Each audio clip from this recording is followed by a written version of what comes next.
Assalamu alaikum, peace be upon you all. I'm humbled to give this keynote today at the annual Canadian Muslim Mental Health Conference, and I wish to extend my sincere thanks to the organizers for inviting me and for also accommodating my talk in this very unique way. I was asked to discuss the topic of collective trauma, healing, and empowerment in the face of anti-Muslim discrimination. Given the events that have taken place here in Canada over the last several years that we have experienced collectively and individually, I could not have been asked to talk about a more important and timely topic. Research conducted in the United States on the prevalence of mental illness in Muslim communities indicates that there is a strong relationship between experiences of discrimination and mental health challenges. For many Muslims, this is probably not very surprising.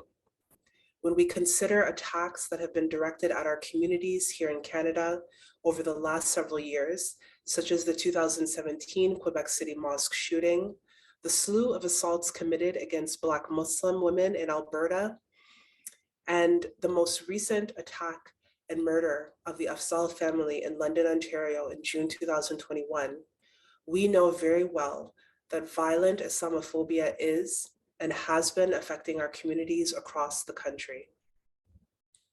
When I think about each of these examples, I realize that perhaps like many of you, I did not know these individuals personally.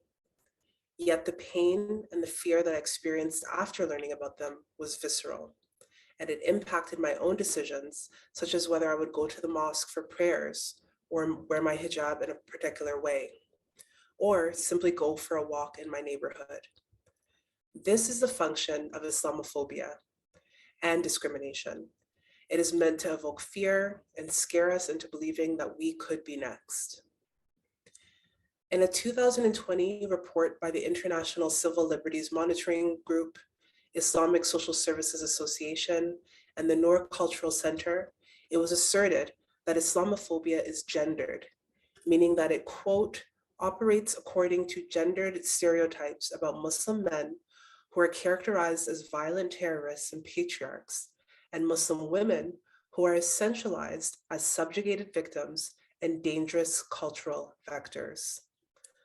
Also included in that study's findings was that Islamophobia intersects with other forms of discrimination, such as anti-Black racism and anti-Indigenous racism. This means that Muslims who inhabit overlapping racial and religious identities may experience Islamophobia and are also subjected to centuries-old systemic racism, which is enacted by the Canadian state and its capillaries, such as the police and the justice systems. As a Black Muslim woman, I can confirm that the kinds of discrimination I have received are typically racialized, steeped in Islamophobia, and quite often also gendered. Research like this shows that our communities have actually gotten better at investigating, acknowledging, and speaking about Islamophobia, including the differing ways that we experience it due to factors like race, class, and gender. However, we still have some work to do when it comes to recognizing the impacts of Islamophobia, particularly as it relates to how our mental health can be affected. Reflecting on this gap is crucial for us to do, and the Canadian Muslim Mental Health Conference provides a much needed space for us to explore the impact of Islamophobia on our personal and collective mental health. In this keynote, I will discuss the impact of anti-Muslim discrimination on care seeking of Muslim patients, including the overlap of race, culture, gender, and ability. I will also explore how experiences of systemic racism may impact the therapeutic relationship and contribute to disparities in mental health outcomes for Muslim identifying patients. And I will end with proposing some strategies to foster the capacity for self-advocacy that engage oneself and community in mental health care seeking.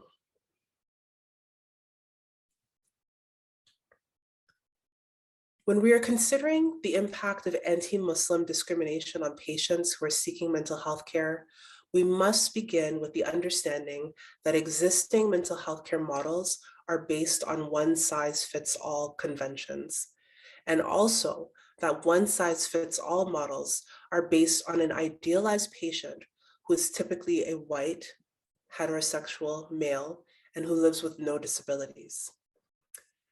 And it can also be assumed that this idealized patient is likely not a Muslim. This highlights systemic and institutional issues that Muslim patients may have to contend with in mental health care settings, which can lead to experiences of discrimination.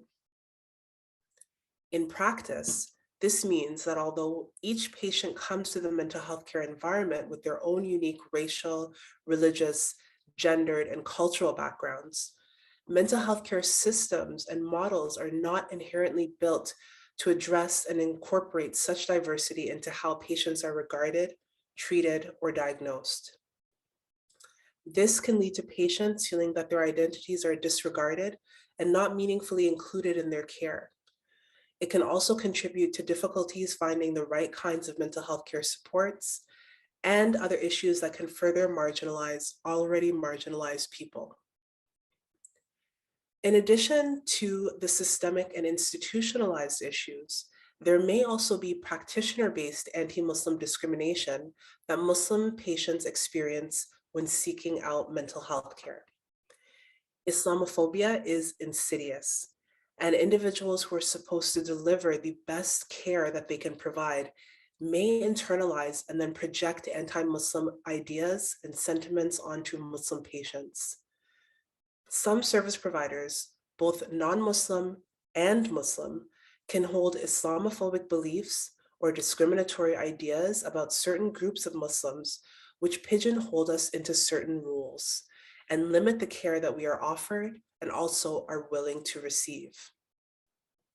A salient example of this was explored in a research project about Canadian Muslim women's mental health that was conducted by Latif and colleagues, who in a report released by the Canadian Mental Health Association found that cultural stereotyping or a picture-based understanding of Muslim women clients led to a perceived inability to connect women's particular mental health stressors with positive solutions. That research also found that amongst its sample of Muslim women who had engaged in mental health care, feeling as though their service provider had a connection to or an understanding of their religious and cultural background was actually a success factor in the therapeutic setting. In short, mental health practitioners hold a great deal of power in mental health care environments, and they can either be facilitators or barriers to care for Muslim patients. Finally, to develop a more fulsome understanding of the impact of anti-Muslim discrimination on patients who are seeking mental health care, we cannot overlook a significant mediating factor, which is stigma. In a 2018 systematic review I conducted of stigma across mental illness, physical disability, and HIV/AIDS, I found that stigma is a multi-layered phenomena and that it can be deployed from numerous sources, which include other people, institutions, and of course, also our communities and social environments. However, one form of stigma that stood out for me in that research the most, and which I believe is applicable to discuss here, is the impact of internalized stigma about mental illness.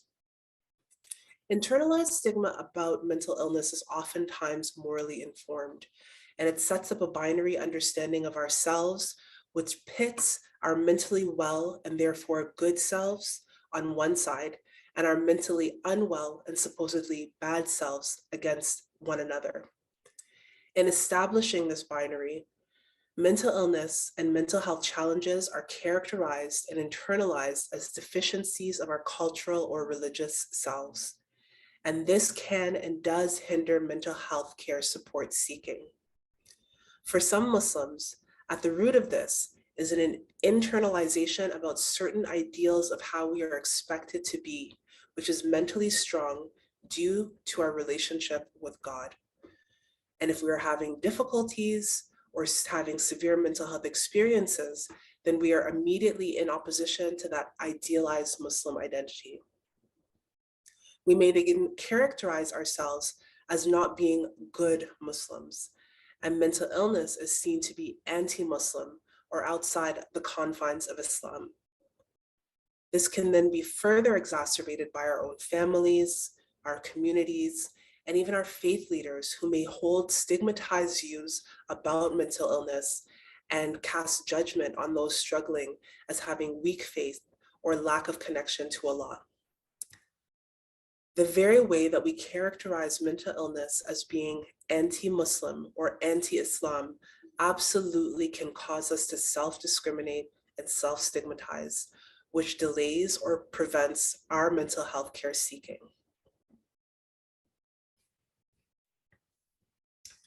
So I've wryly joked since leaving university, I've not heard the term systemic racism more than I have in the last 17 months after the resurgence of the Black Lives Matter movement in the summer of 2020.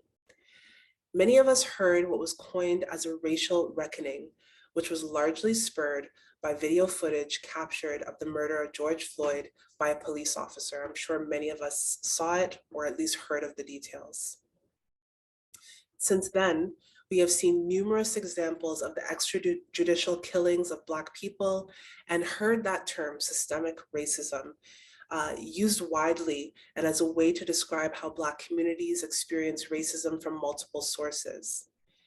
We have also seen increased use of this term to show how other racialized communities experience systemic racism. Although it's being used now more than ever, I am of the firm belief that we should always define what these terms are so that we don't reduce them to buzzwords and fall victim to misappropriation of terms. So the Ontario Human Rights Commission defines systemic racism as the unintended and often unconscious consequences of a discriminatory system. Systemic discrimination can be described as patterns of behaviors, policies, or practices that are part of the structures of an organization and which create or perpetuate disadvantage for racialized persons. Systemic racism and discrimination are about powerful systems that enact violence on individuals and groups who have been historically disenfranchised. Acknowledging this fact is the first step in the process of dismantling these systems and replacing them with models that are built on reparatory justice in order to work towards a more equitable and fair society.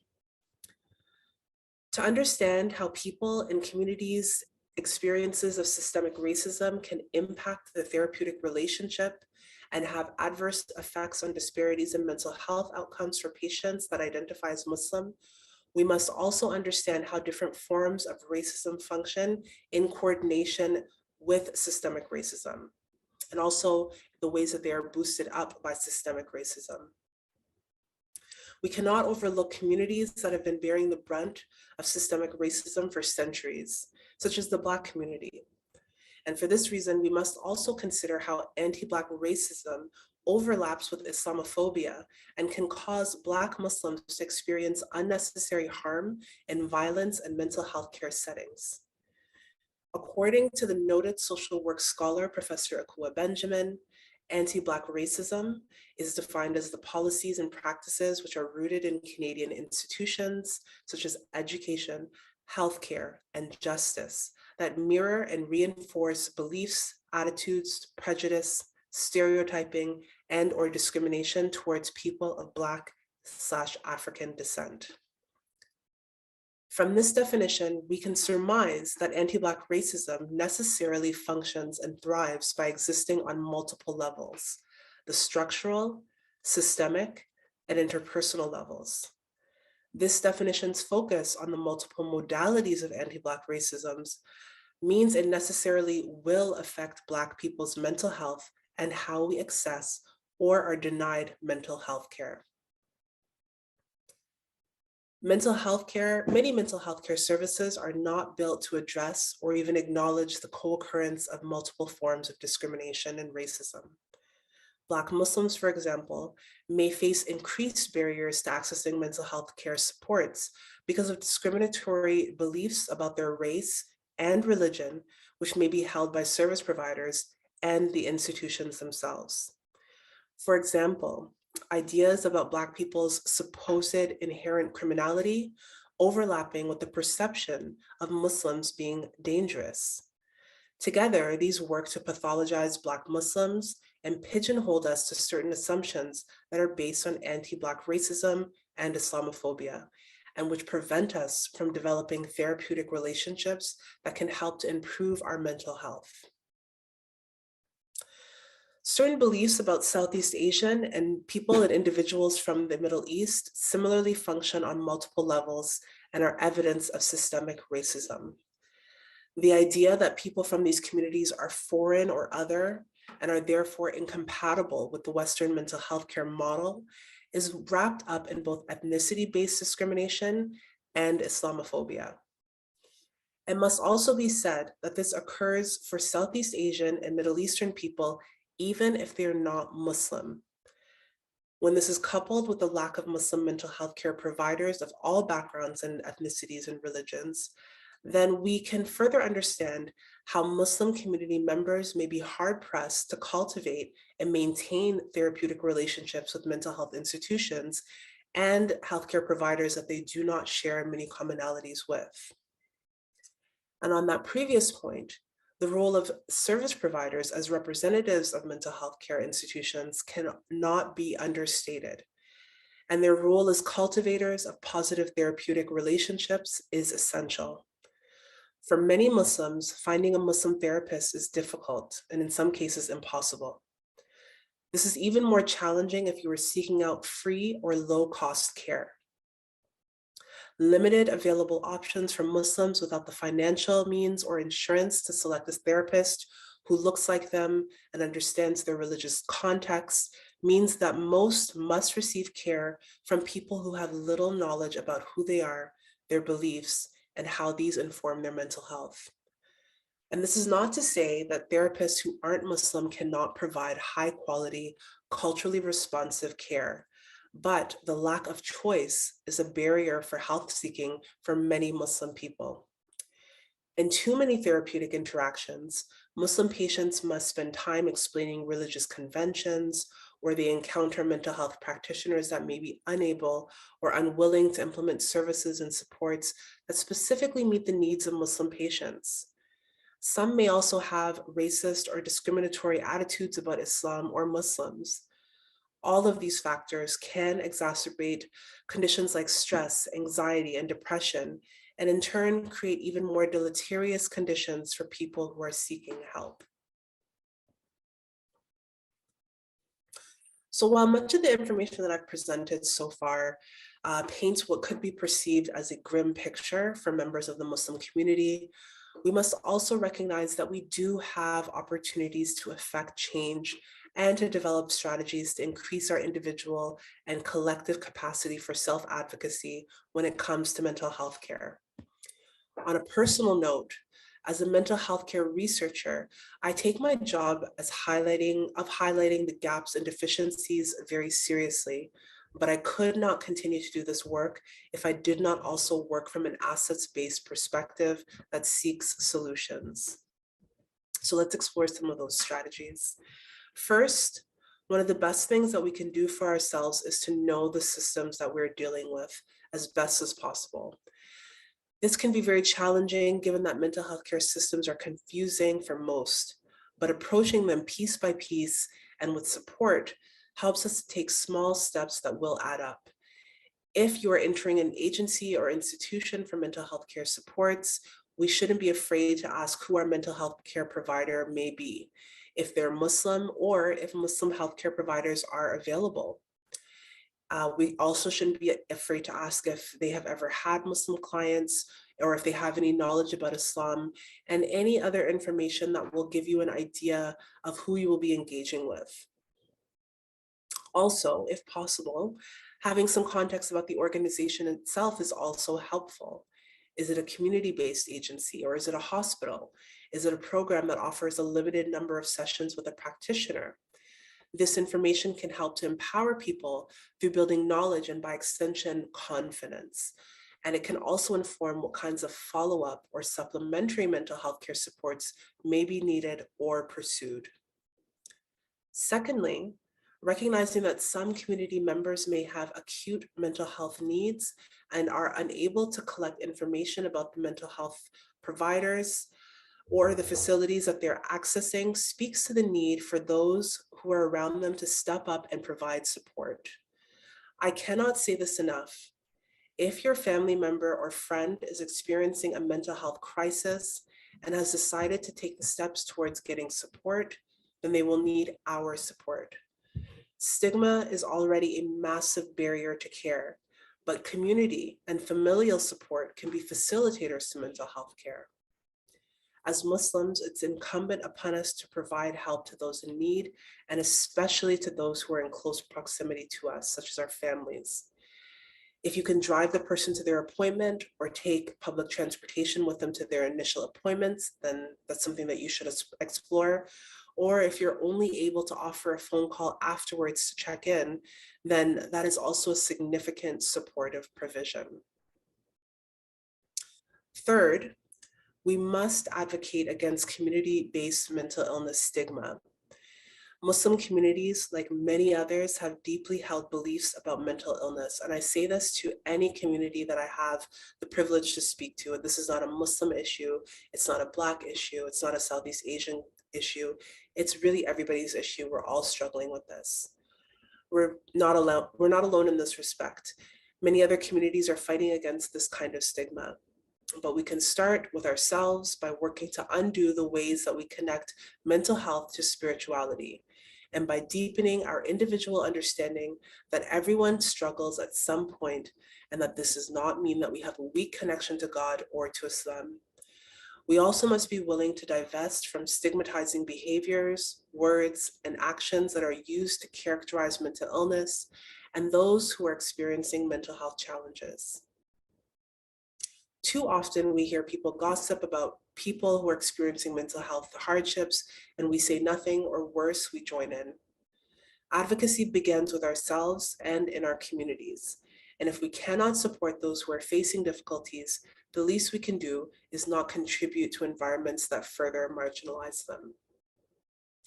And finally, while we can self-advocate as much as possible, it is also necessary for Muslims to address the actual systems that exist and which do not wholly serve us. This may be achieved through designing and deploying high-quality mental health programming created by and for our communities that members can access. Black communities in Canada serve as an excellent example of recognizing the barriers to care and addressing them with programs and frameworks for care that center Black experiences and needs.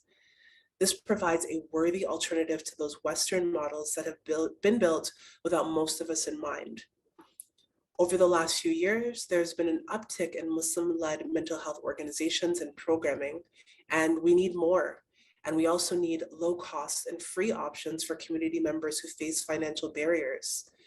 Added to this is the need for more professionalization into the mental health care field amongst young Muslim students so that they can support the community if and when needed. That ends my keynote. Thank you so much for your attention. And thank you again to the organizers for inviting me to give this keynote. And I'm looking forward to our discussion that will ensue.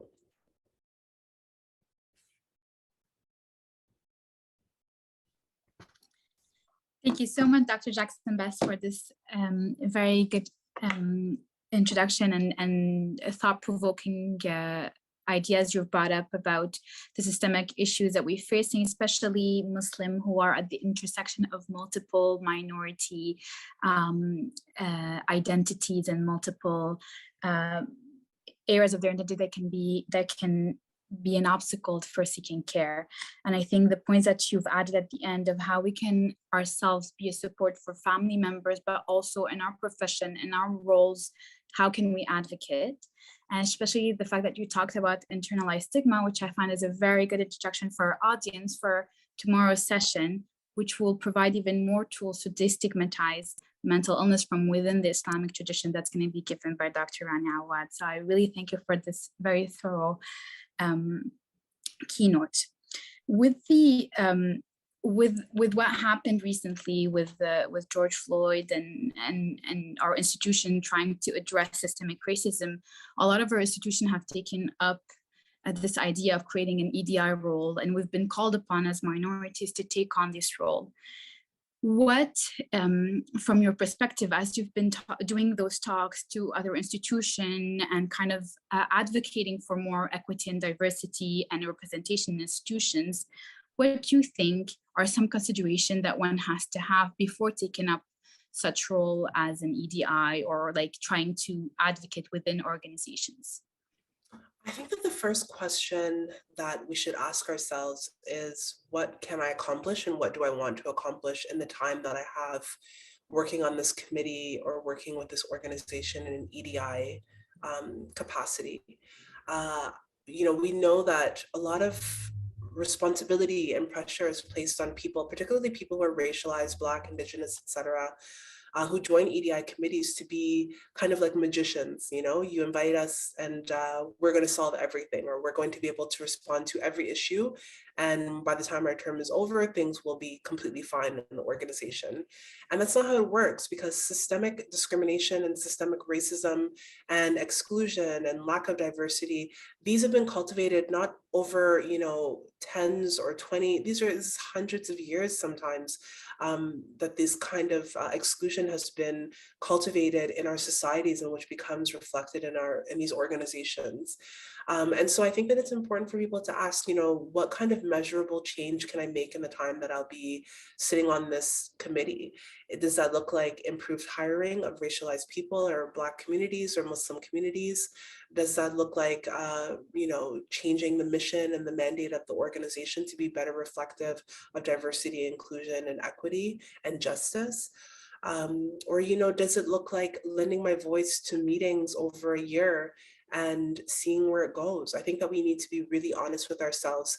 And if you don't think that you can achieve anything, and if you, ask questions about what they want to achieve and it doesn't align, it's okay to say no, thank you. I don't think that we should feel pressure to sit on every EDI committee, because we know that these changes are going to be rather small in the grand scheme of things. And so, if you're not up to it, or if you know somebody better, definitely ask that person or suggest that person to join that committee. Mm-hmm. Again, it makes me think about the fact that often when we talk about kind of equity and diversity and inclusion, we're talking about like increased representation and calls to kind of have more representation within leadership and institution. But at the same time, it almost feels like the onus is again on minorities to make the change and to take up that job and do the advocacy and then measure and then make all of this. What would you say to people who are maybe not minorities and are attending our session? What can they do to become kind of partners and allies in institutions? I would say definitely first step is to listen, and to have humility when coming to these tables. It's really difficult when you're from a marginalized background or an identity that is, multiple and layered. It's very difficult to come into these settings and to, feel confident to voice your concerns or to bring up something that is an issue. And that can be made worse by colleagues and individuals who are taking up a lot of space or not listening, or who are not interested in really hearing your perspective. So I would say absolutely listen and know when to speak up and know when to have some humility, and, be there to support the work, right? People who are from diverse backgrounds, who are Black, who are Muslim, who are from various racialized communities, we come with a lot of history and we come with a lot of responsibility. And so, one of the most significant things that I think can be done is to offer support and to check in with those individuals and to make sure that, if you're saying you're going to be an ally and you're going to be there as a part of this process, be there for the individual, not just for the meeting. Mm-hmm. Yeah, that's great advice. Yourself, your personal experience navigating all this and kind of having more community-based initiative, but also working in an institution, what difficulty have you faced doing that type of work? You know, I'll say that I've been really fortunate. So for example, the work that I'm doing right now, Pathways to Care, it's mainly through, well, we have several stakeholders, but the main stakeholder at the helm of it is the Black Health Alliance, and that's a Black-led charity. And, you know, I've had the really good, I guess, good luck to be able to work with a lot of Black-led agencies, organizations, Women's Health and Women's Hands. In Barbados, I worked at the University of the West Indies with a completely Black woman department, which was, you know, unheard of. That never happened to me. And I've had a lot of mentors along the way, even if I was working, you know, at institutions like the Center for Addiction and Mental Health through a practicum. You know, my immediate supervisors were people of color or Black people. But of course, there's still sometimes we're still couched in these institutions, right? And, you know, it's the casual racism, it's the insidious racism, it's the insidious and casual Islamophobia that really sticks out for me. You know, people assuming that because you wear hijab or you identify as Muslim, that you are automatically, you know, incredibly oppressed and you don't have very much of a voice, and then expressing surprise that you're so outspoken, you're so assertive. Like, it always takes me by surprise because I wonder, you know, there are literally millions, hundreds of millions of Muslim women around the world, and we do not all act the same. And almost every Muslim woman that I know is incredibly strong-willed and opinionated. And many of them are in leadership roles. So it really, you know, my experiences in institutions where I've been subjected to gendered Islamophobia or anti-Black Islamophobia, you know, it's surprising because while I know what I look like and I know how I present, you know, for me, like, I'm there to do my work, right? And I want to be excellent. I want to do my best. And so when I'm confronted with these things, sometimes like I don't even, I'm sure this happens to so many people. I have like a moment of freezing where I don't even know how to respond because it's so surprising for me. And then, you know, afterwards I think, oh, I should have said this or I should have responded this way. I think so many of us internalize that experience, and you know, it's humbling, and it shouldn't happen, right? And so for me, you know, one of the ways that I counter that is by, you know, being a mentor to young Muslim women and young Black Muslim women and young Muslim men and Black Muslim men as much as possible to help them navigate through institutions that are, you know, where they are a minority, to ensure that they're meeting success and meeting their targets and doing all the things that they're supposed to do. I hear you. I think mentorship, like you said, is so important because if you feel alone in the institution doing that work, it's not sustainable at the end of the day to always feel like you are the voice of that, and trying to do the advocacy on your own. Absolutely. Could be very isolating. How do you do when you freeze? And that's a good question. You like how that often comes to mind. What do you do when you're faced with like this casual racism? How do you deal with it? Honestly, the thing about it is, by nature, I'm non-confrontational. I don't like to, you know, confront. I don't like to be angry with people. I don't like to, you know, I don't like confrontation. And so I think that by nature, because I'm like that, when those moments of freezing happen, to be honest, I usually walk away, or I, you know, give like a very confused look.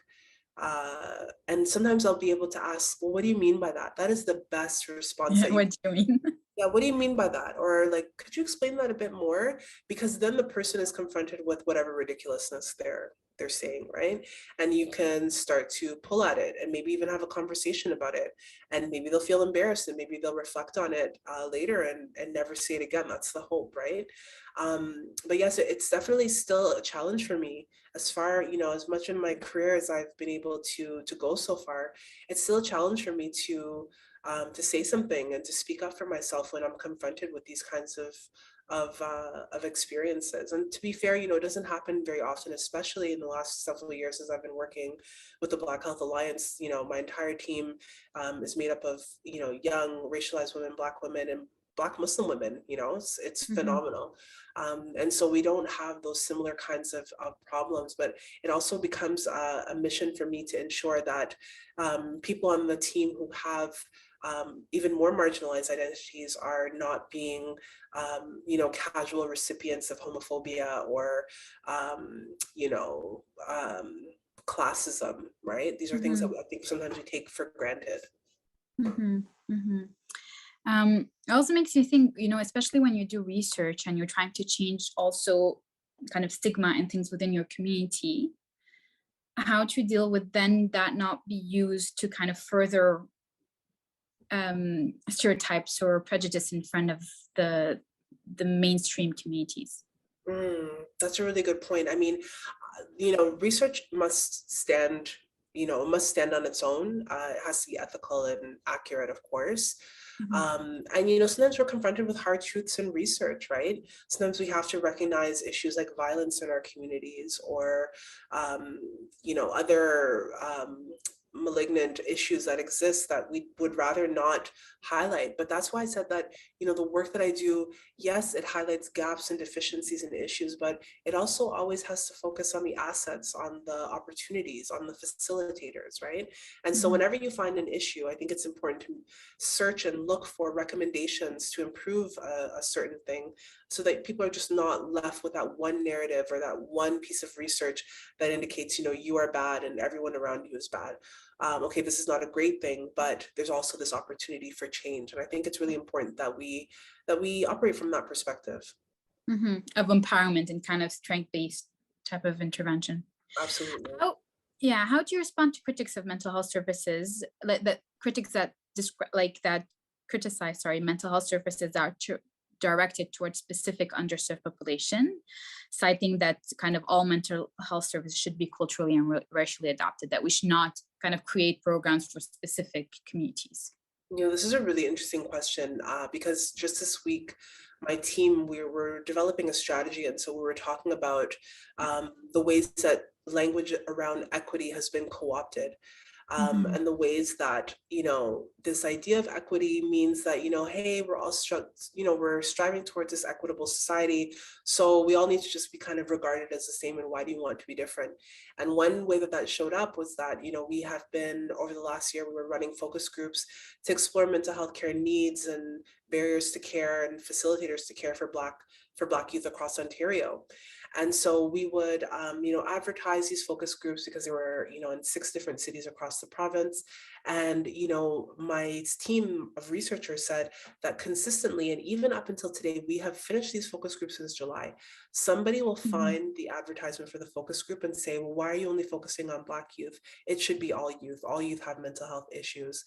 And, you know, it's really frustrating because when you're eating, breathing, and sleeping this work, you know that communities of color, Black youth, Muslim communities have heightened needs and they have specific needs when it comes to mental health care services, and that the services are actually built for those individuals who are saying, hey, you know, why don't you create the service for everybody? There's already services that are created for, you know, allegedly everybody, and really they're best suited and most accessed by white people in this country. And that is the absolute facts, right? Research, data, you know, intake will tell us that. And so you have to come to the realization and confront the reality that there's something wrong here. Why aren't racialized communities, racialized youth, Muslim youth, etc., Muslim people accessing these services in the same way? There's some reason that that's not happening, and we need to get to the bottom of it. And so, you know, it's hard to explain that to somebody who's committed to misunderstanding you. And I think that you should save your speech for people who actually want to engage with you. I think that that's like the most important thing. Not everybody wants to hear about the research statistics that show that Black youth waste, you know, twice as long as non-Black youth, specifically white youth, to access mental health care services. Some people don't want to hear that. They just want to make their point. To those people, I'm sorry, I don't really engage. But if somebody wants to have a conversation the way that we're having a conversation now, and the way that I hope that the audience wants to have a conversation, you will be receptive to that information and it will concern you and you'll want to see change, because mental health, it is a universal need. It's a universal right. It's not a privilege.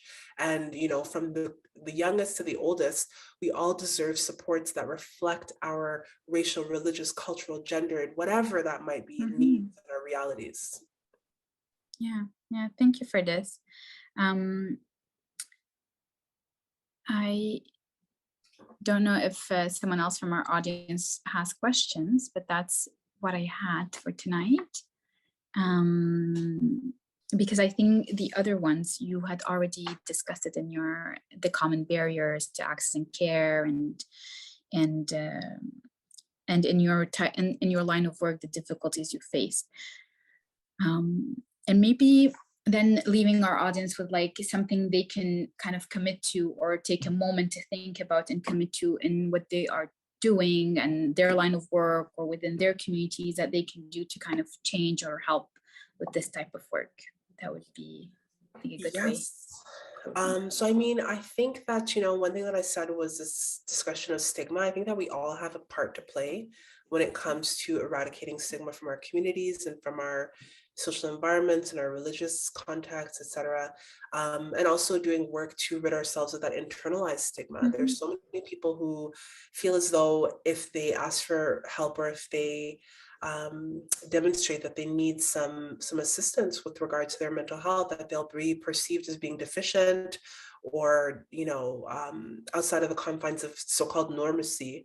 And so, you know, we all have that work to do internally to explore, you know, if you've been dealing with, you know, long held issues, whether they're family-based or relationship-based or spirituality-based, you know, but you're reluctant to seek out help, you know, I think we should do some of that internal digging to see where that's coming from. If it's, you know, fear of being categorized as unwell or mentally unwell, and what that's leading to and how that's showing up in our lives. So I think that's one thing that we can all do. And I think that for practitioners, you know, who may be in the audience who are Muslim, you know, I would really encourage you all, if you have not or if you do not, to work towards developing a network amongst Muslim practitioners to ensure that we are, you know, able to share information and also to work towards some sort of mechanism to support our communities. I don't know what that could look like. I'm not a mental health care practitioner, I'm a researcher, but, you know, I do think that there's power in numbers. And I think that, you know, building networks across space and, you know, expertise is really the way forward in order to serve our communities and to develop models and programs for mental health care for Muslim communities.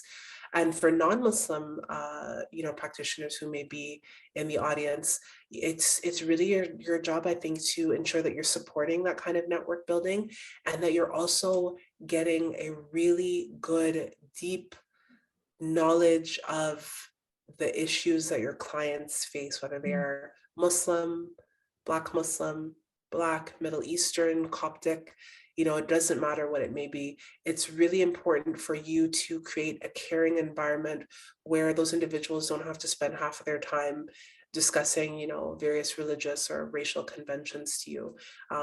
You know, I think it's part of the practice, right? Like we're always continually learning. I'm learning something new every single day. And, you know, for practitioners, I don't think it's any different. And having that door open to be able to talk about this issue, even if it can bring some uncomfort in us, because we have our own kind of blind sides and we have all of us have our own biases that we have to work on trying to identify. Why is this kind of making me react or making me uncomfortable or defensive, and then try to dig into that so we don't act on it without thinking about it, I think. Absolutely. Yeah. Well, thank you so much, Dr. Jackson-Best, for this amazing start to our conference. Thank you. And we hope to see more of you, see more of your research and of your advocacy work. It's very inspiring. Jazakallah khair. Thank you. Assalamu alaikum, everybody. My name is Dr. Meem Fatmi. I'm a psychiatrist based out of Calgary, Alberta, and I'm really honored to be here and be part of the team.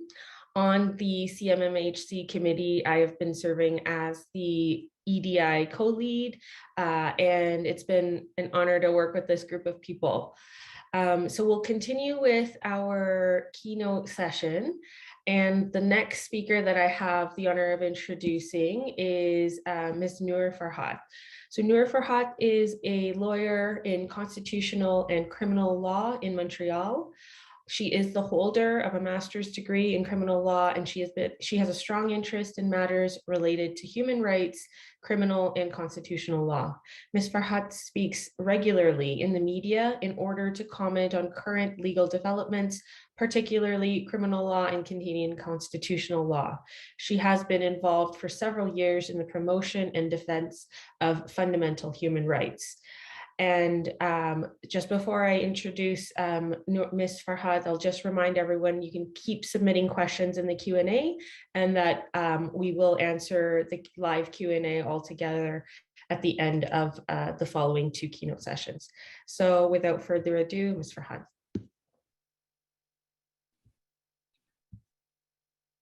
Thank you so much, Dr. Fatmi. Assalamu alaikum, everyone. My name is Maître Nour Farhat. I'm honored to be here today. I would like to begin by acknowledging that the land on which I am today in Montreal is the traditional and ancestral territory of the Kanyan Kehaki, a place which has long served as a site of meeting and exchange amongst nations. Like Dr. Fatmi said, I am a lawyer in criminal and constitutional law. I am a master of laws. I'd like to focus my speech today on Bill 21, the law sanctioning the laicity of the state of Quebec. If you're not familiar with this law, the law prohibits the wearing of religious symbols by state officials, such as judges, crown attorneys, police officers, and even teachers. Bill 21 invoked the notwithstanding clause in accordance with Section 33 of the Charter of Rights and Freedom, allowing the provincial government of Quebec to override the Charter of Rights and Freedom for a period of 5 years, and violating the rights to freedom of religion, to the right to equality, the right to freedom of conscience. And the law was adopted in 2019. So in my personal experience is that I made a master's degree in the sole purpose of becoming a crown prosecutor in Quebec. However, 2 months before finishing my master's degree, the government of Quebec adopted Bill 21. And since the adoption of the law, I do not have the right to work as a lawyer in the government of Quebec in any capacity. However, since then, I am one of the lawyers working on the case against Bill 21. I prepared the trial and I pleaded the case almost a year ago, and I feel privileged to be able to represent and to fight for fundamental human rights and freedom, to fight as a lawyer and to fight as a Muslim woman wearing a hijab. Bill 21 impacts religious minorities whose faith commitments involve symbolic expression. I wear a hijab as an expression of my Muslim faith. However, as a result, under Bill 21, I cannot work, as I said, for the government of Quebec as a prosecutor, a government lawyer, research counsel. And this means I cannot even work for the government behind closed doors or in a desk where no one can see me. I do not have this right now in Quebec. I cannot even work in a legal aid clinic. And we know like how much there is always a need for lawyers and legal aid clinic. And basically what a legal aid clinic is, the public service that the government gives freely to the people who do not have the means to hire a lawyer. Well, they have the right to go to a legal aid clinic. I do not have the right to work there. So my only options is to work in a private field or in the communitary field. So these exclusions have nothing to do with my qualifications, with my training, with my capabilities as a lawyer, or even my experience. I am excluded solely because of my religious identity. With Bill 21, Muslim lawyers, police officers, teachers are forced to make an impossible choice. We can either be true to our religious identity and keep our religious symbol, or we can practice law in our area of calling. And personally, my area of calling was to work in the public service. I never wanted to work in the private field. I did not train as a lawyer to work in the private field. I wanted to work for the government. I wanted to make changes. In Quebec, the crown prosecutors are mostly white lawyers. There is little people who are from religious diversity. There are little people who are Black lawyers who work for the government. And this was the main reason why I wanted to work for the government, is to make justice diverse as Quebec is, or as diverse as Montreal is. So we have to make a choice. Some people were unfortunate, and they did take off their religious symbols because of this bill, because they had bills to pay, because they have children to provide for. And I didn't want to make the choice, and I stick to my hijab. And I know it may sound unbelievable that in Canada today, some Canadians are excluded from jobs solely based on our religious identity. But it's true. This is the reality of today in Quebec. And this violation of a right to dignity is revolting. I will speak about how the bill, we have been able to prove in court that the bill affects in a disproportionate manner Muslim women, Muslim people, and religious minorities as a whole. So by devaluing underrepresented minorities in the government, the ban is reducing diversity both by preventing the entry of underrepresented people into the government and by reducing the willingness of underrepresented minorities either to accept employment or to remain employed in the government, because of the ban.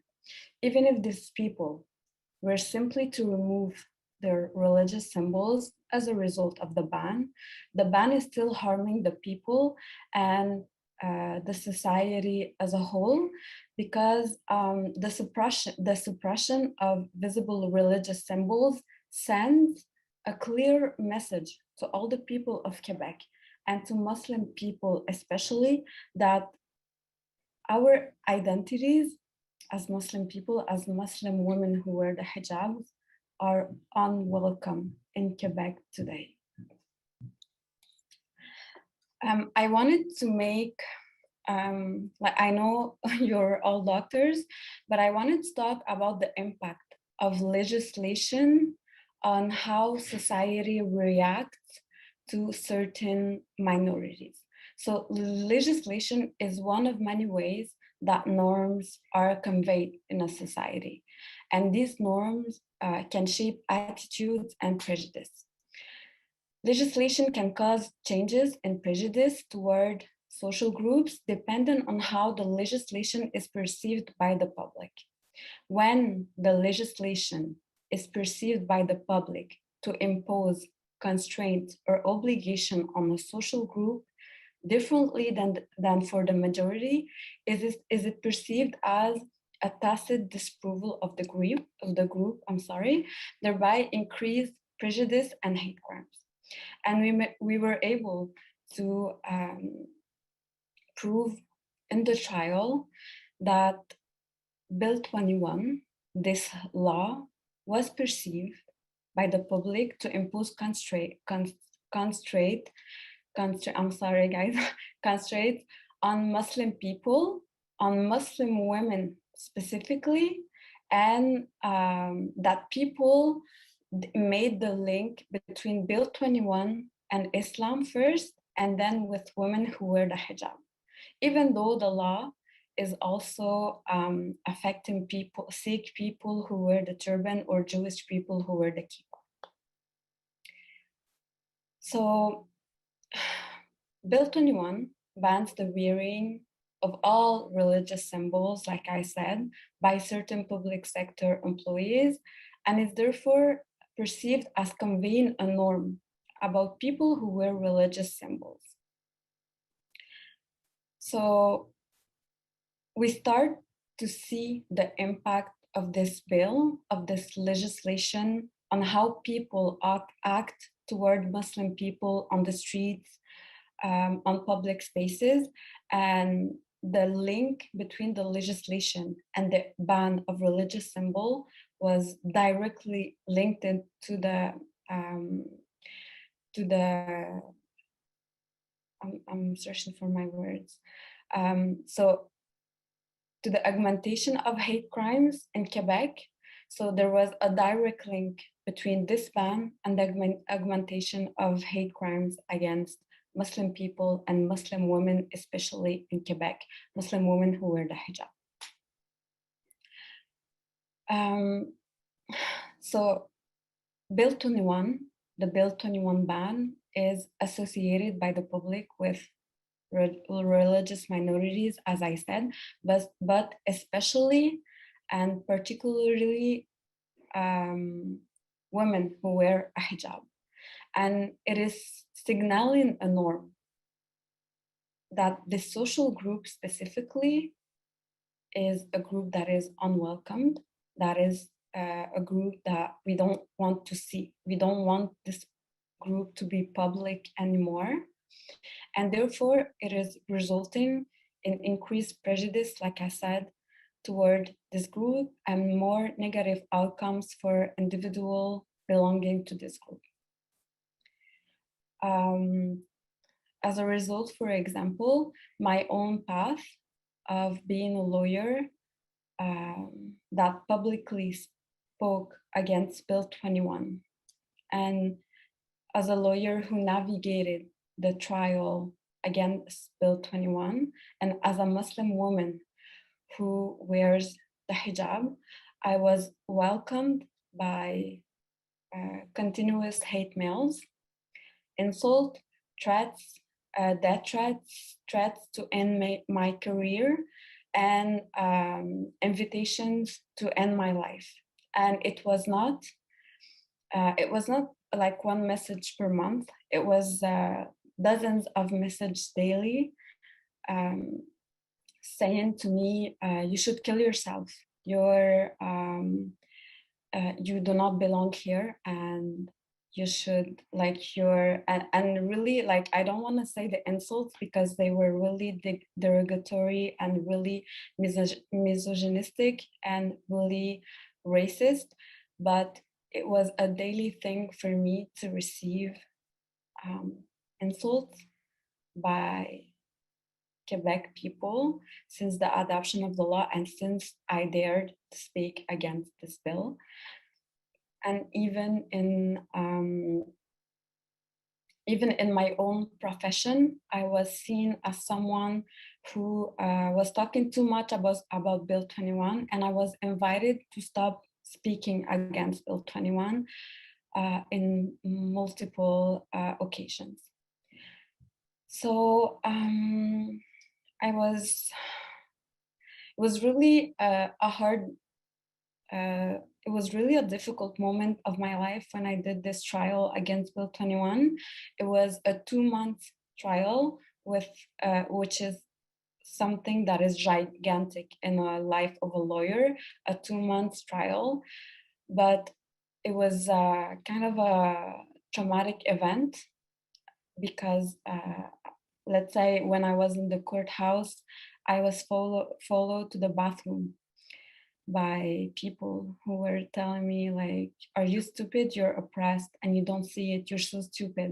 And I couldn't believe that this was my experience as a lawyer who did a master's degree. I studied for years and years to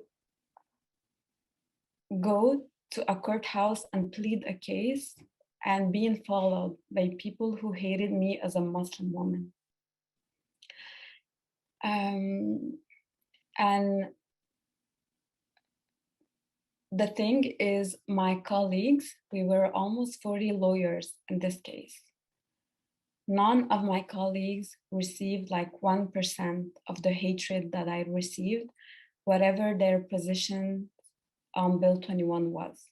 So I was the only one who was receiving this amount of hatred, this amount of insults, this amount of death threats, and even rape threats. And I didn't want to say this, but I wanted to tell you like the extent of the impact of Bill 21 on the lives of people who are affected until today. So I was continually insulted, diminished. It was never on my ideas. It was never on my experience. It was never on my opinions about Bill 21. It was solely because I was a Muslim woman who wears the hijab and that I was speaking publicly against it in Quebec. And the result, what I gathered from all of this is, as a Muslim woman, I do not have the right to speak. If I speak, there is a lot of consequences to this choice to speak up against something and to speak up against the majority and to speak up against the government. My friends who are lawyers who said something about Bill 21, well, they never received 1 ounce of hate about it.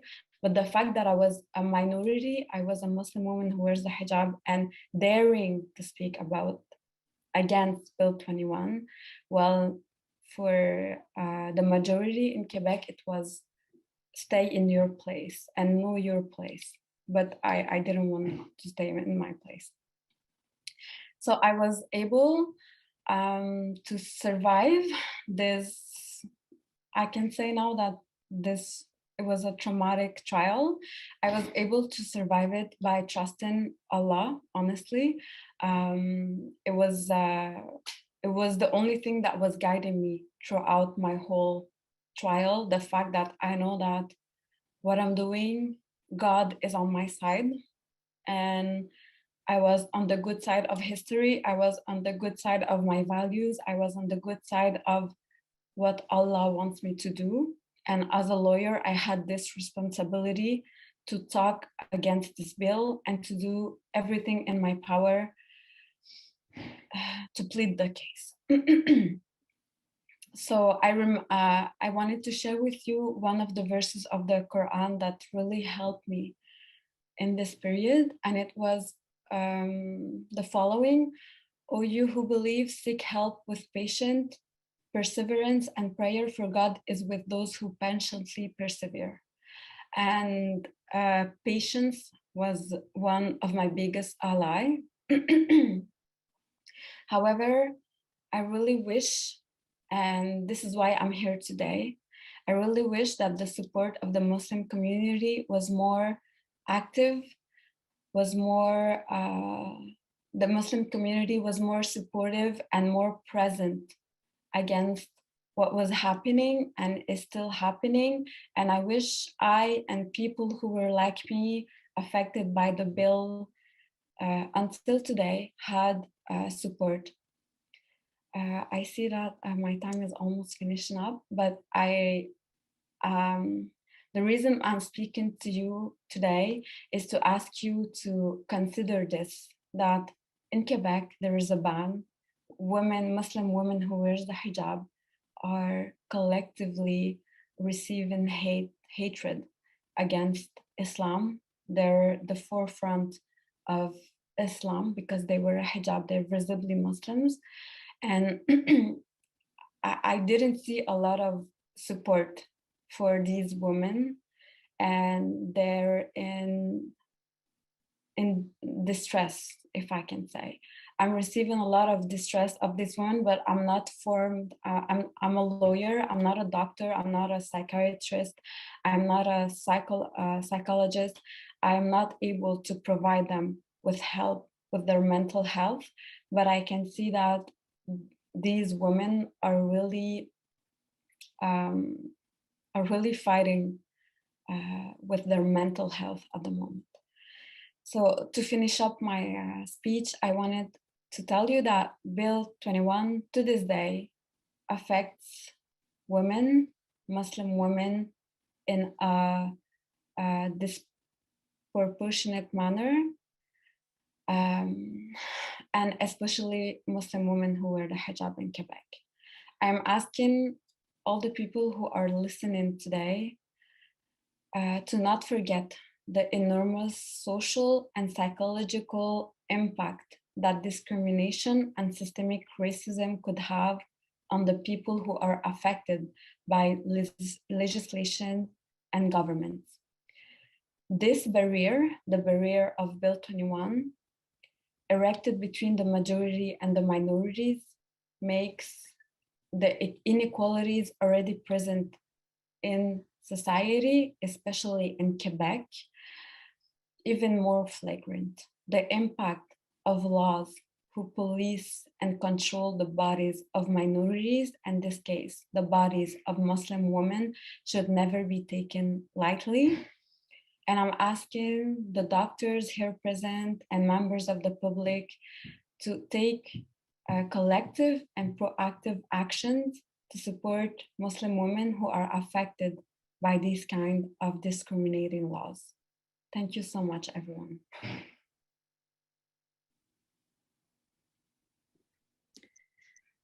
Thank you so much, Ms. Farhat, for this incredible just sharing your story and your vulnerability here.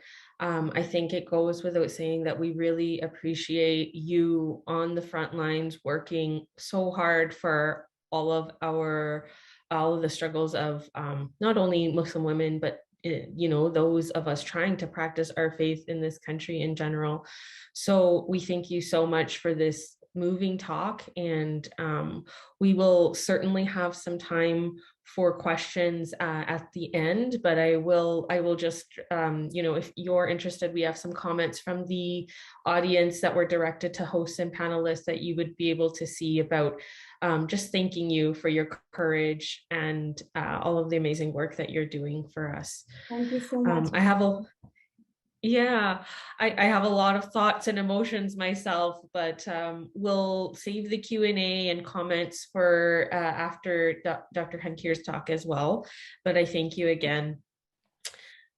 So we will go on to have Dr. Ahmed Hankir speak, and I'll introduce him briefly.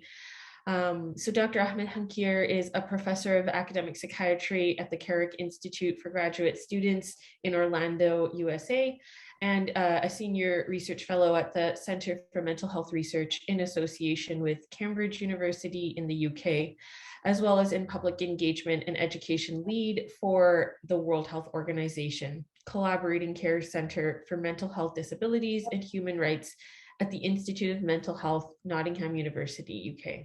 He is the co-editor of the textbook Islamophobia and Psychiatry, Recognition, Management and Prevention, which we were fortunate enough to work on together. However, I submitted my humble chapter, but Dr. Hankir went through all of the submissions and was able to put together this amazing textbook. So without further ado, we'll have Dr. Hankir. Jazakallah khair. Thank you, Dr. Fatimah. Can you hear me? Can you see me? And you can see my slides as well. Yes. Assalamu alaikum. Greetings from London, England, home of Buckingham Palace, Mary Poppins, and Chelsea Football Club. So I'm Dr. Ahmed Hankir. I wanted to say a gargantuan thank you to Dr. Salam El-Mazzoub and Dr. Sarah Hanafi for your support. It's a huge honor to present the keynote at this conference. So let's dive in, shall we? Okay, I don't have any conflicts of interest, and I don't have any disclosures. So I'm going to define Islamophobia, operationalize it, and present research on its egregious effects on mental health, not only Muslim mental health, because Islamophobia has become racialized. So, for example, members of the Sikh community are often victims of Islamophobia. I'm going to highlight the structural inequalities that exist in British society for people from Black, Asian, and minority ethnic backgrounds. I think the acronym you use in North America is BIPOC. We use BAME in the UK, people of color.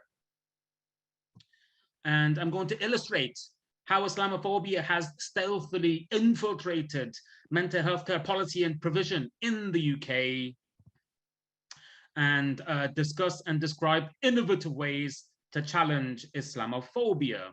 So much of the material in this presentation was extracted from this textbook, which I was fortunate to co-edit with Professor Rania Awad at Stanford University. So I want to share an anecdote with you all to illustrate how pervasive and insidious a phenomenon Islamophobia is, and how deeply entrenched this type of racism is in the fabric of British society. So following the heinous and horrific terror attack perpetrated against the LGBTQ plus community in a nightclub in Orlando, there was unsurprisingly a spike in anti-Muslim hate crime. And so I was invited to deliver a keynote to challenge Islamophobia. So I was, there I was in Manchester Airport, and I was randomly selected for a further security check. And I noticed a fellow Muslim traveler, albeit he was clad in traditional Islamic attire. He had a broad smile adorning his face, and he was exuding serenity. However, despite this, I started to notice the following. I was experiencing palpitations. I had some difficulty in breathing, a choking sensation in my throat, and I had my palms were moist, and astaghfirullah, I was experiencing an anxiety attack. I felt so ashamed. I have been the victim of Islamophobia myself, and that I was being a source of Islamophobia. And if that's how I felt as a Muslim, then how do non-Muslims feel in that scenario? Okay, let's start off by defining Islamophobia. So it's been defined as an exaggerated, irrational fear, hatred, and hostility towards Islam and Muslims perpetuated by negative stereotypes, resulting in bias, discrimination, and marginalization of Muslims from civic, social, and political life. I think this definition is helpful because it captures, to an extent, how Islamophobia is more than just a fear reaction, as denoted by the term phobia. Now, the British government, all-party parliamentary group on British Muslims, they convened and they formulated the following working definition of Islamophobia. So Islamophobia is rooted in racism and is a type of racism that targets expressions of Muslimness or perceived Muslimness. So I really want to emphasize, you don't have to be the victim, you don't have to be Muslim, sorry, to be the victim of Islamophobia, because Islamophobia has become racialized. So we know that negative portrayals of Muslims and Islam in film, the media, and popular culture can propagate and perpetuate caricatures, negative stereotypes, and tropes of Muslims and Islamophobia.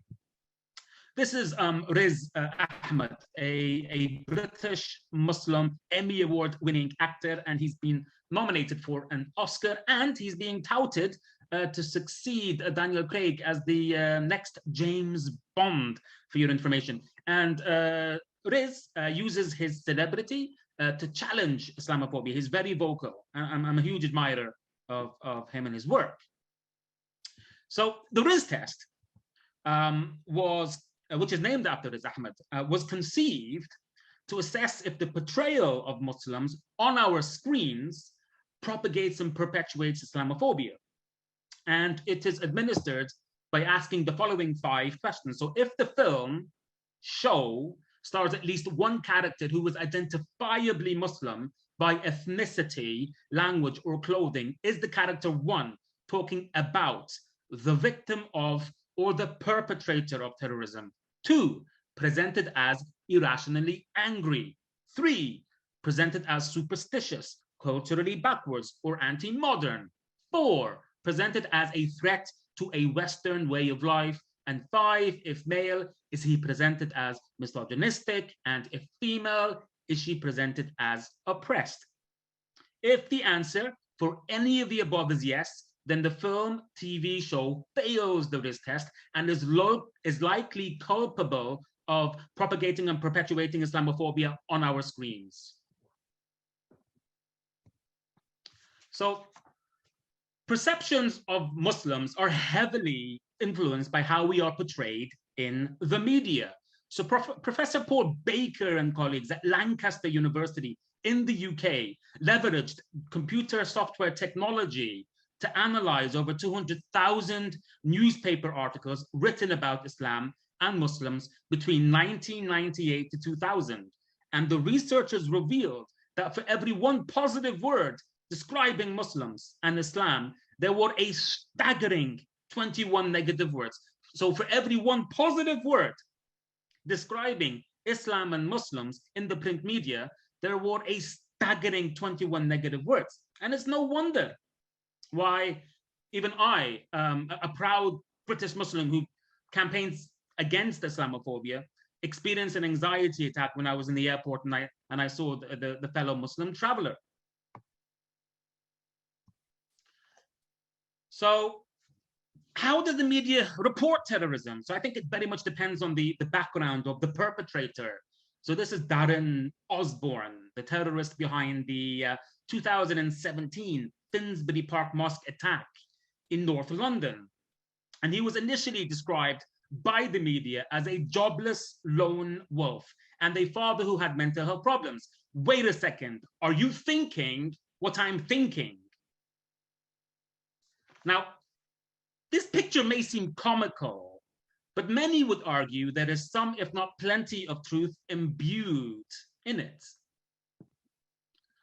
The demonization and vilification of Muslims by demagogues and segments of the media, and the rise of radicalization, populism, and isolationism have conspired and colluded to heighten levels of Islamophobia in the UK and the global north. Any movie aficionados, do you recognize this charismatic chap exuding panache? So the name of the actor is Gregory Peck, and he garnered an Oscar for his performance as Atticus Finch from Harper Lee's classic To Kill a Mockingbird. And Atticus Finch emphatically exclaims that if you want to understand someone, you have to slip into their shoes and into their skin and walk around. And that's how we kind of develop empathy. So what's it like for Sister Nour, for example, to be in Montreal? And I was very touched and very humbled and hurt by what Sister Nour is experiencing and many other Muslim sisters throughout the world. And Channel 4's documentary, which is one of the leading channels in the UK, My Week as a Muslim, features Katie Freeman, a quintessential British mum from a provincial town in rural England that has a negligible Muslim community. Katie decides to pretend that she is a Muslim. You can see her on your right wearing the hijab and traditional Islamic attire. And she lives with a Muslim family in Manchester for a week. Now, it just so happened that the program coincided with the heinous and horrific terror attack in Manchester. And Katie experiences firsthand the toxic effects of Islamophobia when, clad in a burqa, she passes by a pub in her hometown and people hurl words of abuse towards her and even ask her if she plotted to blow them up. Katie was visibly distraught and distressed when she was describing the ordeal to viewers afterwards. And as you can see in the slide, Muslim women bear the brunt of Islamophobic attacks. Arguably, if you wear the hijab, you're more visibly Muslim, and you are also perceived as more vulnerable because of your gender. So Professor Sir Simon Wesley and colleagues at the Institute of Psychiatry, Psychology and Neuroscience at King's College London, they conducted the study on the psychological and behavioral reactions of the London 7/7 bombings. And the outcome measures they used were the presence of substantial stress and the intention to travel less on public transportation or into central London. And they used the same tool that measured the emotional impact of 9/11 on the US population. And they revealed that being Muslim was associated with a greater presence of substantial stress, unsurprisingly. And they hypothesized that it was the fear of backlash that contributed to their findings. Now, my dear friend, Professor Jonas Kunst and colleagues at the University of Oslo in Norway, they developed and validated the perceived Islamophobia scale. And they recruited over 1,300 participants from the United Kingdom, Germany, and France. And they revealed that the perceived Islamophobia scale was positively related to psychological distress in their samples. And they concluded that anti-discrimination laws may be insufficient at protecting Muslims against the adverse effects of stigma on psychological well-being. So there are loopholes in the legislation that allows Islamophobia to flourish, and consequently, this has adverse effects on the mental health of Muslims. So let's focus on anti-discrimination laws in the UK with regards to religious and race hate crimes. So Eric Kitson was a former counselor, and he was investigated over vulgar comments and cartoons posted on his Facebook page, which showed of a Muslim being spit roasted on a fire, fueled by copies of the Holy Quran, and a further post relating to a Muslim woman with the caption, "Hang 'em all first, then ask questions later." So who thinks this is a criminal offense? Who thinks that he was imprisoned for making these vulgar comments? Anyone? Okay. Sorry. So this is the slide here. As you can see, with regards to legislation in the UK, there is a clear distinction between anti-race hate crime and anti-religion hate crime. So Sikhism and Judaism are considered a race, whereas Islam isn't. And apparently, if you can trace the lineage to a common ancestor, then that is the definition of a race. And you can do that with Judaism and Sikhism, apparently, but you can't do that with Islam. So you can't insult, abuse, or use violent or threatening words against someone based on their race, but you can based on their religion, providing that you can't prove that it was their intention to incite racial or religious hatred. So in other words, the onus is on the victim to prove that the perpetrator's intention was to incite religious hatred. So in this particular case, the perpetrator said that it was not in his intention to incite religious hatred. He was merely exercising his freedom of speech. So he was exonerated.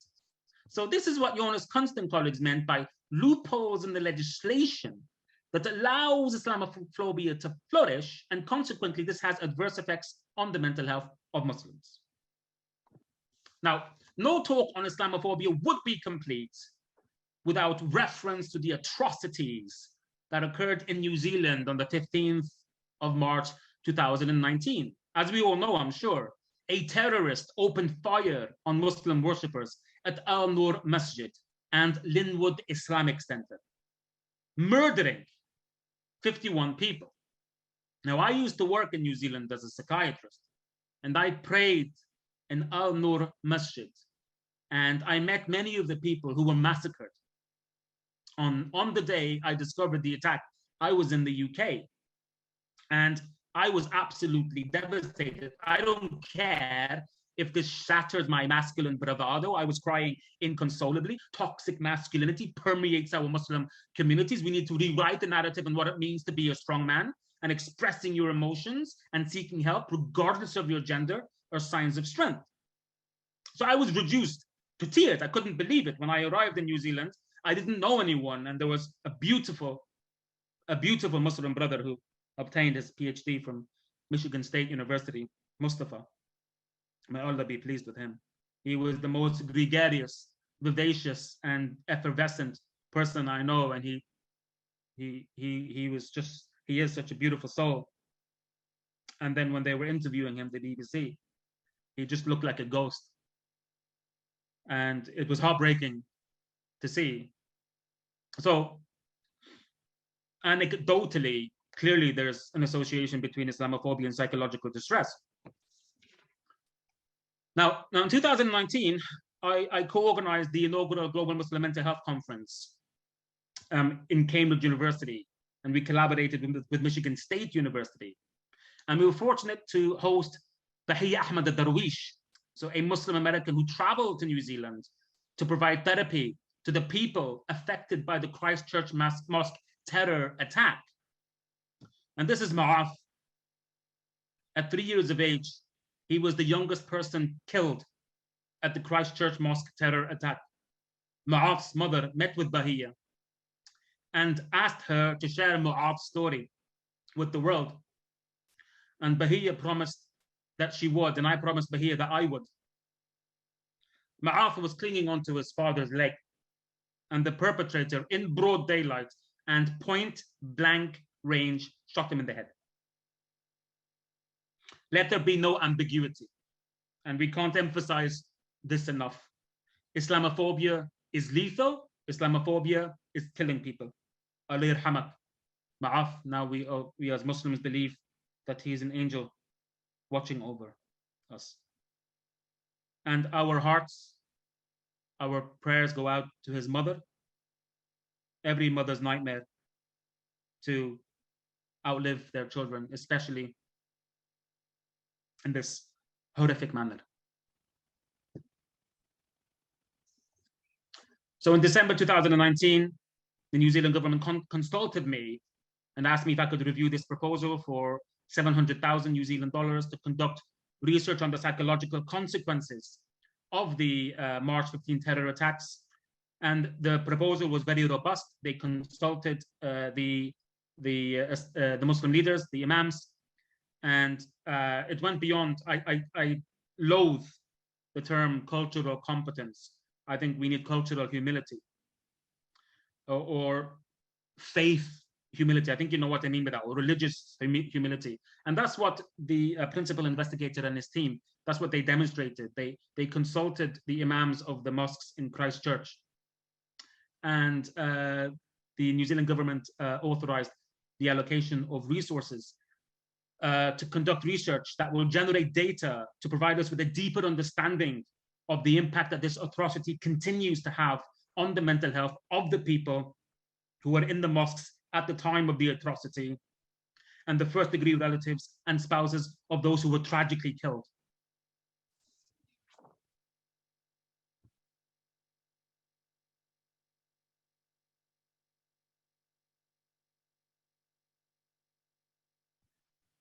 So this is the Lamy Review, And it was an independent review into the treatments, or rather mistreatments, and outcomes for people of color in the criminal justice system. We know that people of color are not only overrepresented in the criminal justice system, but also acute mental health services. So Muslims account for 15% of the prison inmates, yet represent less than 5% of the population. So Muslims are overrepresented in the criminal justice system. Now, stigma, defined by Goffman, is a deeply discrediting attribute that reduces the bearer from a whole and usual person to a tainted and discounted one. The individual is thus disqualified from full social acceptance. So it's a deeply discrediting attribute. What is that attribute? It could be your ethnicity. It could be your faith. It could be having a mental health condition. It could be having a disability.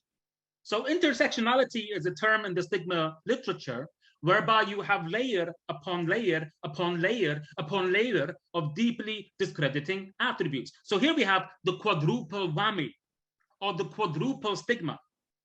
So for example, if you are a person of color with a mental health condition and a disability, that's the triple stigma, the triple whammy, and unsurprisingly, outcomes in that group are poor. In fact, if you're Black in the UK, you are 4 times more likely to be detained under the Mental Health Act, to be committed into hospital involuntarily. And once you're in hospital, if you're Muslim, you are 8 times more likely to be referred to the government's controversial counterterrorism program known as PREVENT. And I'll elaborate on PREVENT more in this presentation. So God help, Allah help a Black Muslim man with mental health problems under the care of psychiatric services in the UK. Here is David Lammy. He's the author of the Lammy Review, looking perplexed, saying, we simply do not know why Muslims are overrepresented in prison. This is a scintillating article from the brown hijabi, very active in social media, Suhaima Munzar Khan. You may have come across her work before. MashaAllah, may Allah be pleased with her. And you can see the title of her article, Let Me Take a Wild Guess as to Why Muslims Are Overrepresented in Prison. So I'm going to quote Suhaima verbatim. No worries, Lammy and co. I have a few ideas that might explain how a population depicted as suspicious and criminal in Britain could end up being overrepresented in prison, exclamation mark. So 46% of Muslims live in the 10% most deprived local authority districts in Britain today. And poverty impacts access to resources, school attainment, employment opportunities, and the likelihood of involvement in crime and therefore incarceration. And Muslims are often ethnic minorities and are consistently stereotyped as criminals and terrorists. Now, such realities create intergenerational cycles where people cannot accumulate enough economic or social capital to break out of poverty. And this is another comment from Suhaima. If you keep a population poor, deny them opportunities to educationally or financially exit that poverty, ignore structural and systemic inequality, racially profile them, and tell the rest of the population to be suspicious of them, then there's your answer. That's why Muslims are overrepresented in the criminal justice system. The social determinants driving mental ill health, poverty, unemployment, discrimination, disadvantage. This is a study conducted by Dr. James Cheshire, University College London, entitled Lives on the Line. This is the London Underground. And he revealed that for every station stop from Lancaster Gate, a relatively affluent part of central London, traveling eastbound on the Circle Line, life expectancy decreased by 1 year. So Mile End, right at the end, Mile End has a dense Muslim population. So by the time you've traveled from Lancaster Gate to Mile End, your life expectancy has decreased by more than 10 years. That's astonishing.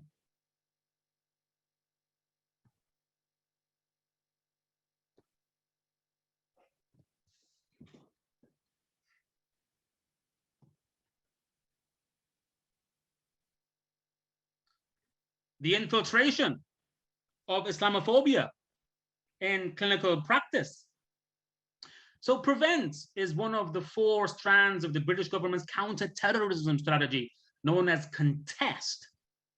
And CHANNEL, which is a key element of PREVENT, is a multi-agency approach to identifying and providing support to individuals at risk of being drawn into terrorism. So PREVENT operates in that dubious pre-criminal space. I'm going to come back to that term pre-criminal, because you might be thinking, where did that come from? The UK is the only country on the planet where it is expected of a healthcare system to screen for radicalization.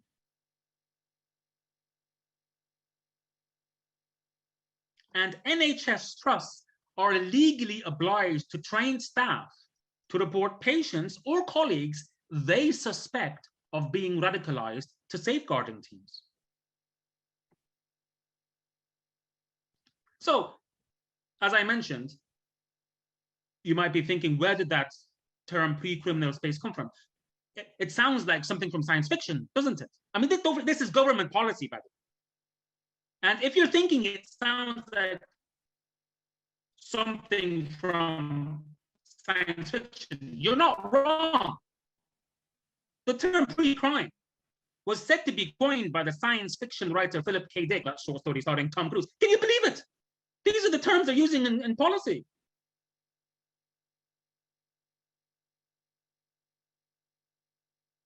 So this is a fascinating study conducted by academics at Warwick University. So Heath, Kelly, and Strauss recruited 329 NHS staff to complete a survey on PREVENT anti-radicalization measures in the health service. And we know that 2/3 of NHS PREVENT referrals come from mental health trusts. And the government has produced separate PREVENT guidance for NHS mental health trusts. And for mental health trust report, they assessed every single patient for signs of radicalization, often without their consent. They had this blanket approach.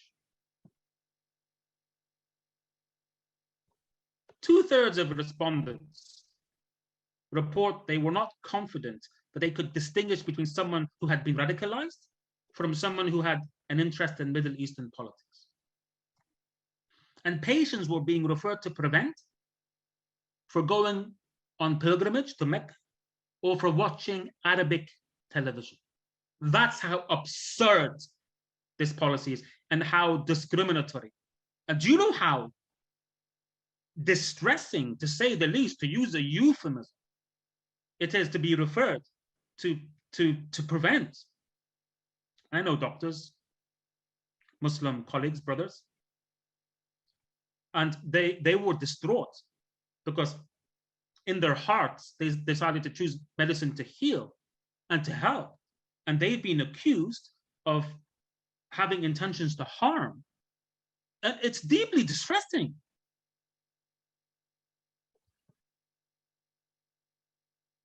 The securitization of healthcare. Less than half of the staff surveyed believe that PREVENT belongs in the NHS or that it is a safeguarding measure. And safeguarding has shifted from a welfare-oriented to a security-oriented endeavor. The securitization of healthcare. And this is a surveillance rationale, not a safeguarding rationale, according to the authors of this report. And this is a position statement from the Royal College of Psychiatrists. And they raised deep concerns about the implementation of PREVENT. And these focused in particular on the variable quality of the evidence. There is no evidence. PREVENT is an example of policy-based evidence, not evidence-based policy. And also potential conflicts of interest with the duties of a doctor as defined by the General Medical Council, which is the professional body that regulates doctors in the UK. I mean, is it ethical? Is it ethical to screen a patient for radicalization? They put their trust in you. They've confided in you when they are at their most vulnerable. And we're often doing this without their consent. And it's not just the Royal College of Psychiatrists. Other reputable organizations, such as the UN, have also raised concerns. And this is, I'm quoting the UN, there is an extensive literature decrying the human rights impacts. You're violating human rights. Prevent is violating human rights of the UK government's Prevent program. This is Dr. Adrian James. He's current president of the Royal College of Psychiatrists. And he authored this scintillating article for The Guardian. I'm a doctor. I'm not a counter-terrorism operative. Let me do my job. And this is a chilling sentence to end his article with. Rather than preventing terrorist attacks, I fear that prevent measures at present do little more than prevent people seeking support for serious illness. We all know that the barriers to mainstream mental health care services for Muslims are formidable enough. And what has the British government done with the implementation of Prevent? They have fortified those barriers. Vulnerability support hubs, counter-terrorism police-led mental health project that assesses individuals suspected of potential extremism. So a racialized Muslim is 23 times more likely to be referred to this vulnerability support hub for Islamism than a white British individual is for far-right extremism. And the scheme is currently being rolled out nationwide, despite independent evaluation or public scrutiny. And it's called Project Cicero. This is happening in the UK, the securitization of healthcare.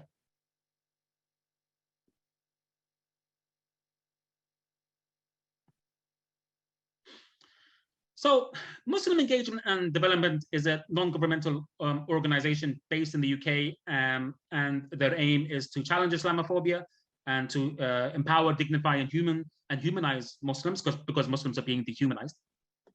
And the World Economic Forum has commended men's work as an example of best practice in human rights protection and promotions. The CEO is actually consultant psychiatrist. So I would highly recommend just enter MEND in Google or whichever search engine you want to use if you don't want your data to be harvested and harnessed.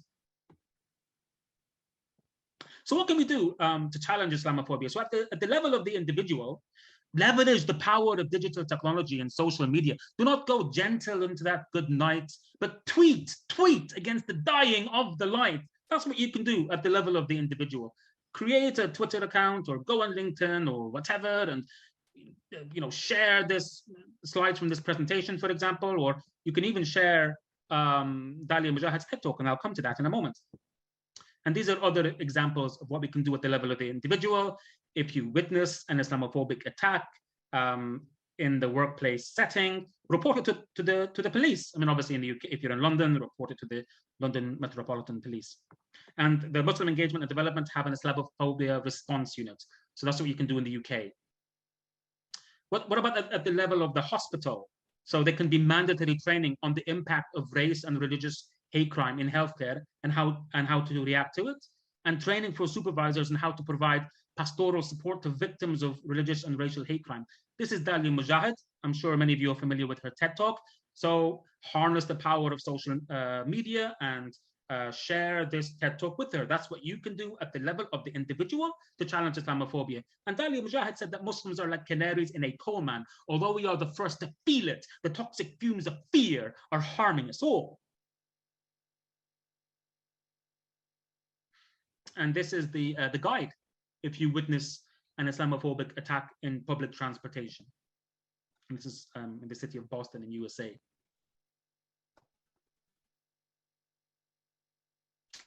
You may have come across this before, the Punish a Muslim Day back in 2018. This actually gained a lot of traction in the UK, and you can see there's a points-based system whereby you score 10 points if you verbally abuse a Muslim, 25 points if you pull the headscarf off a Muslim woman, and this was happening actually often on in university campuses. As you can see, for example, 2,500 points for nuking Mecca.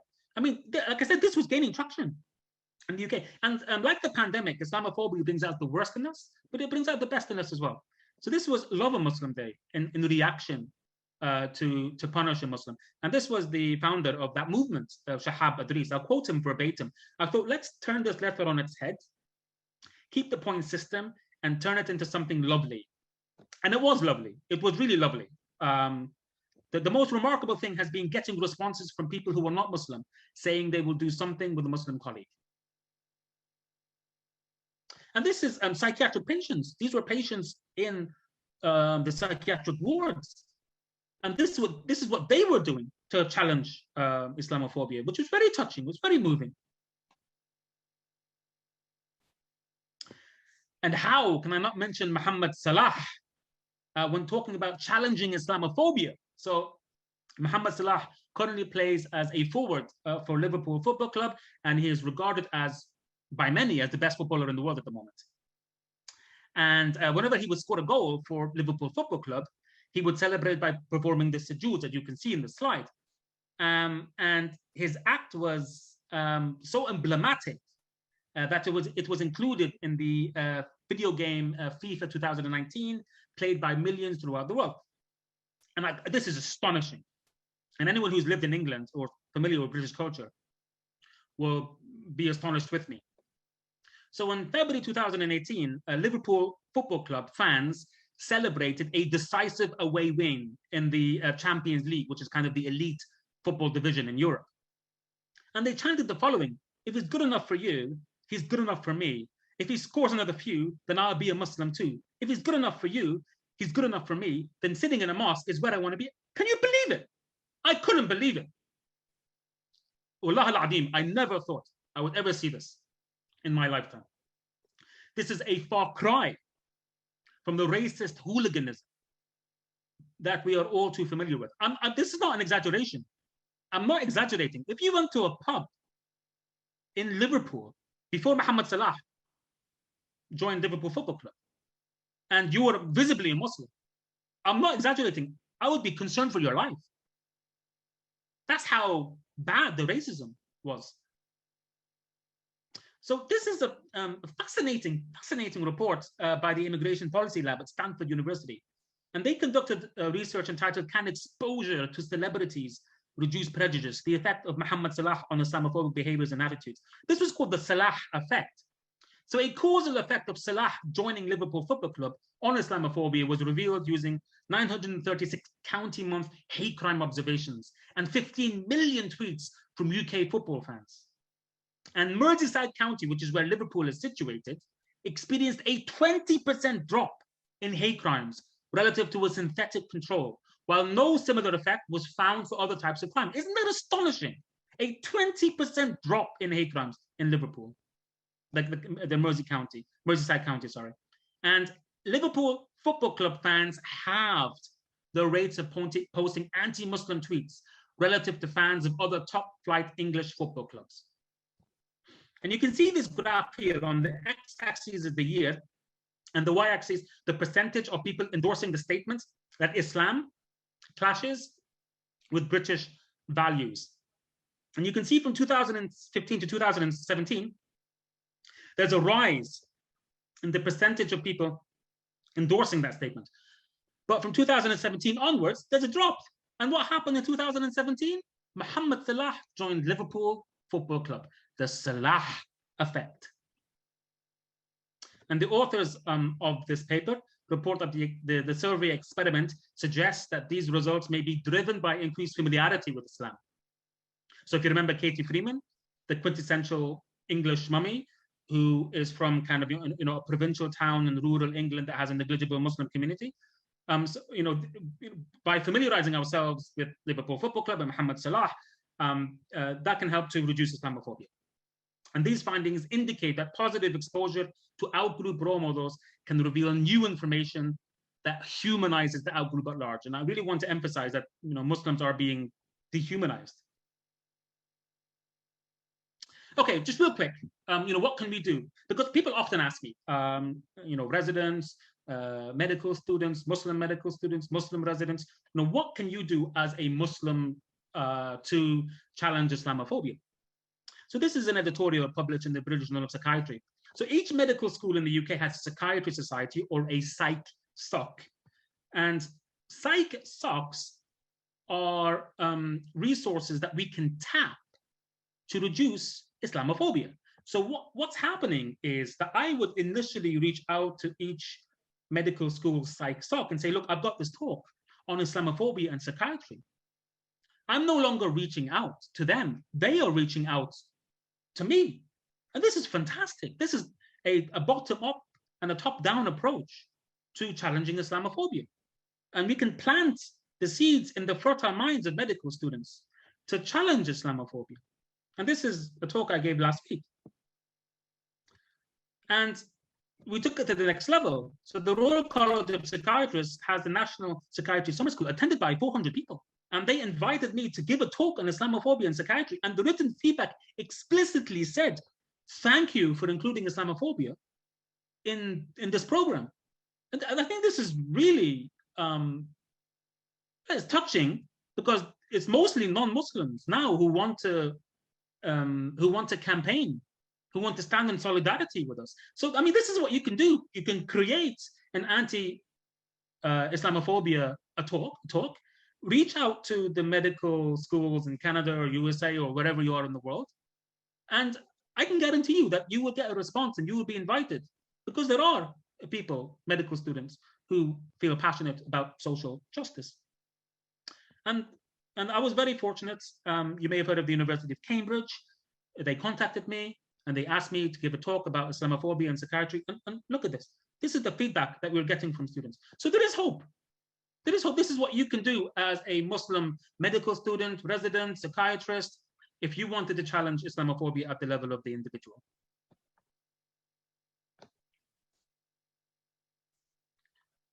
Right, okay. Islamophobia is a pervasive phenomenon with social, economic, and political factors contributing to its rise in the global north. It's associated with psychological distress.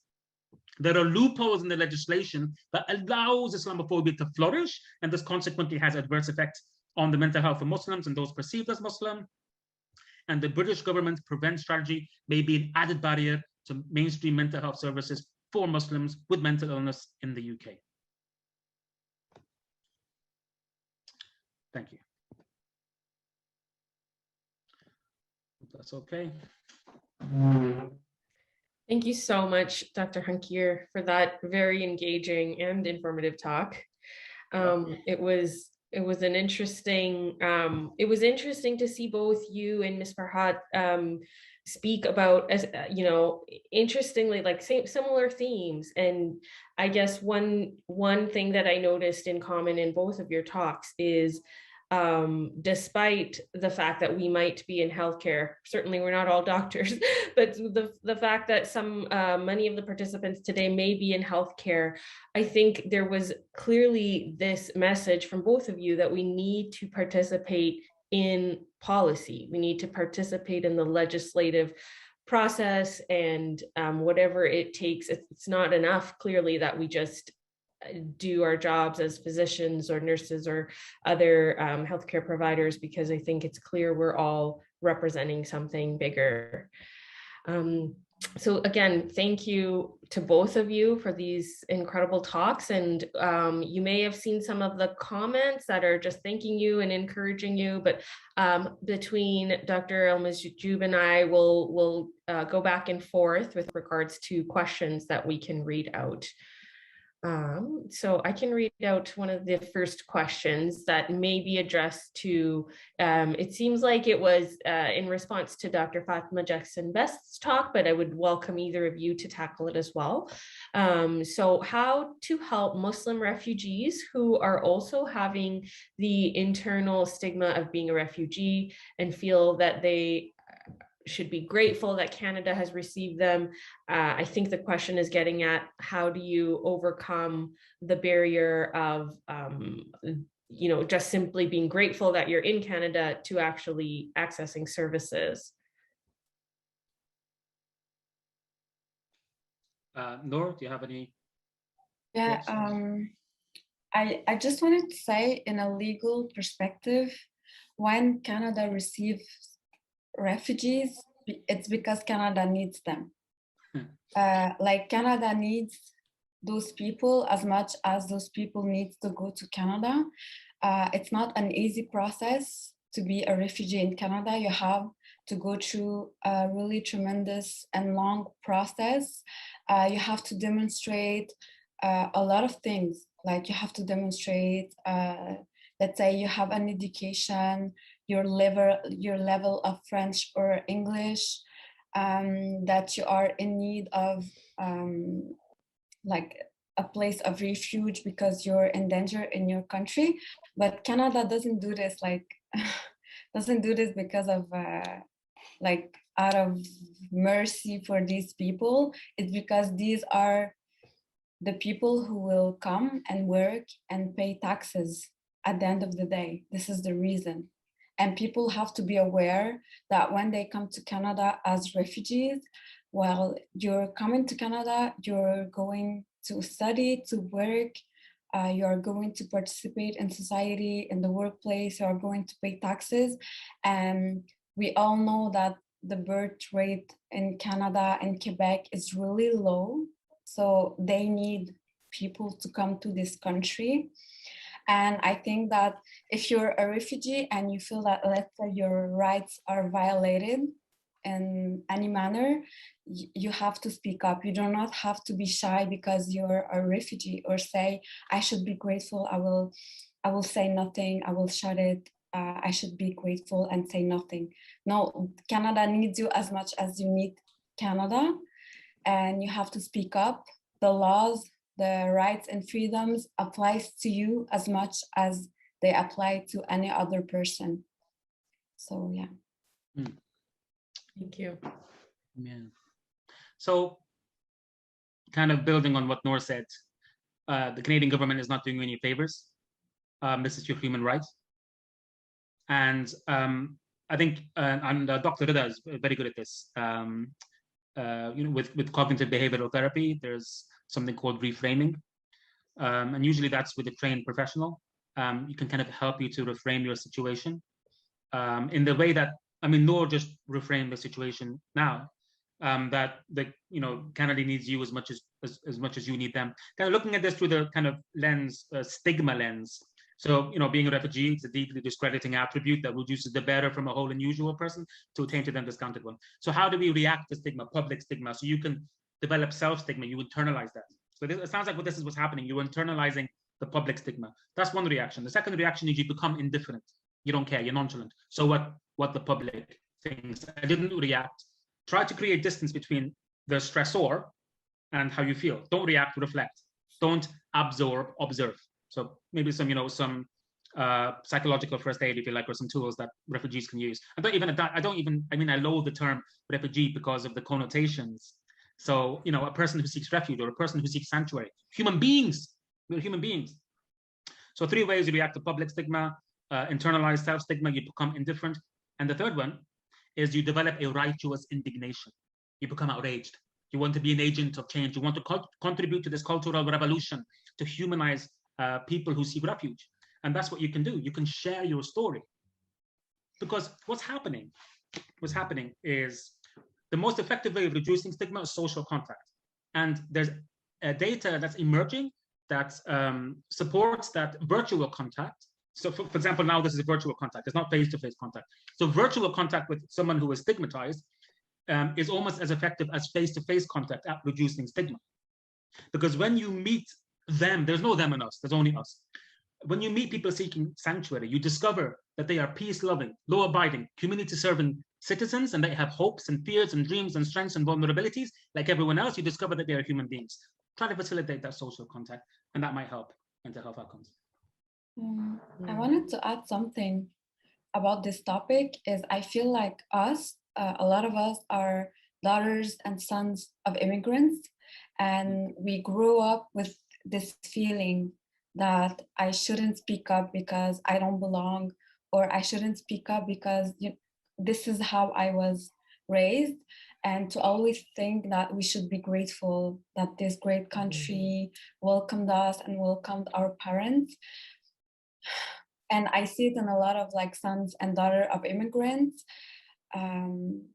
It shouldn't be that way. And I think we deserve the entitlement. And honestly, this is what I say to my colleagues. I'm successful as a lawyer because I have the entitlement of a white man. And yeah, so I say, I have this entitlement. I enter in the courthouse and I'm like entitled, like I have the right to be there and I'm better than you. And I have this mindset of like,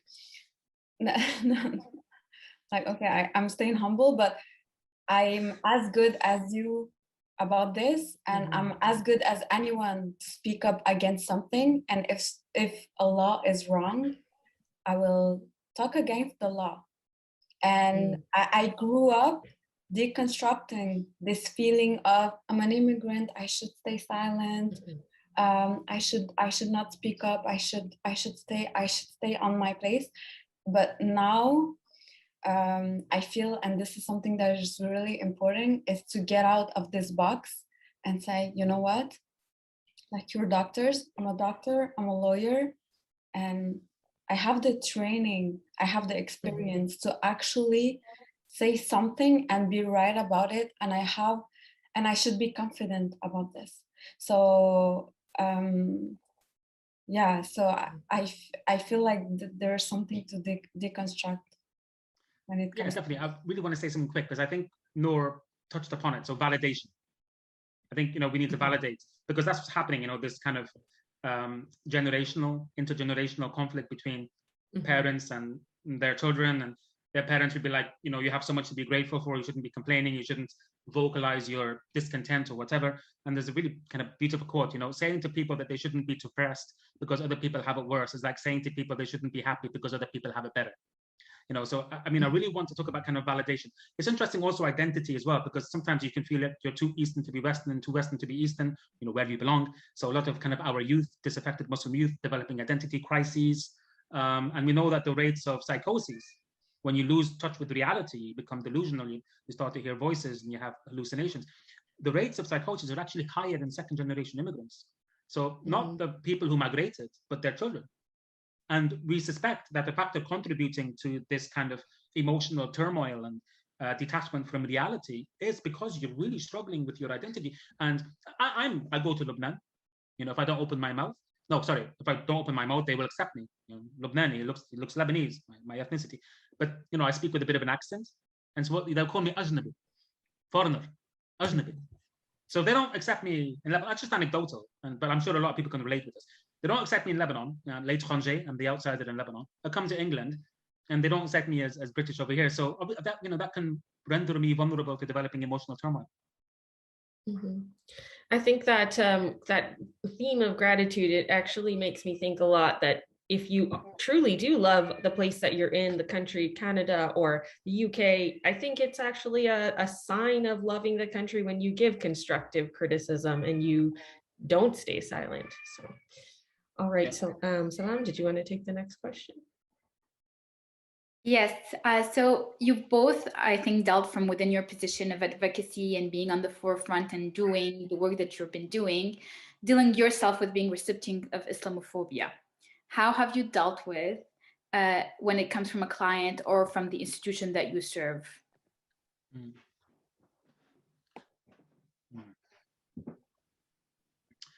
Nour, shall I hand the microphone over to you?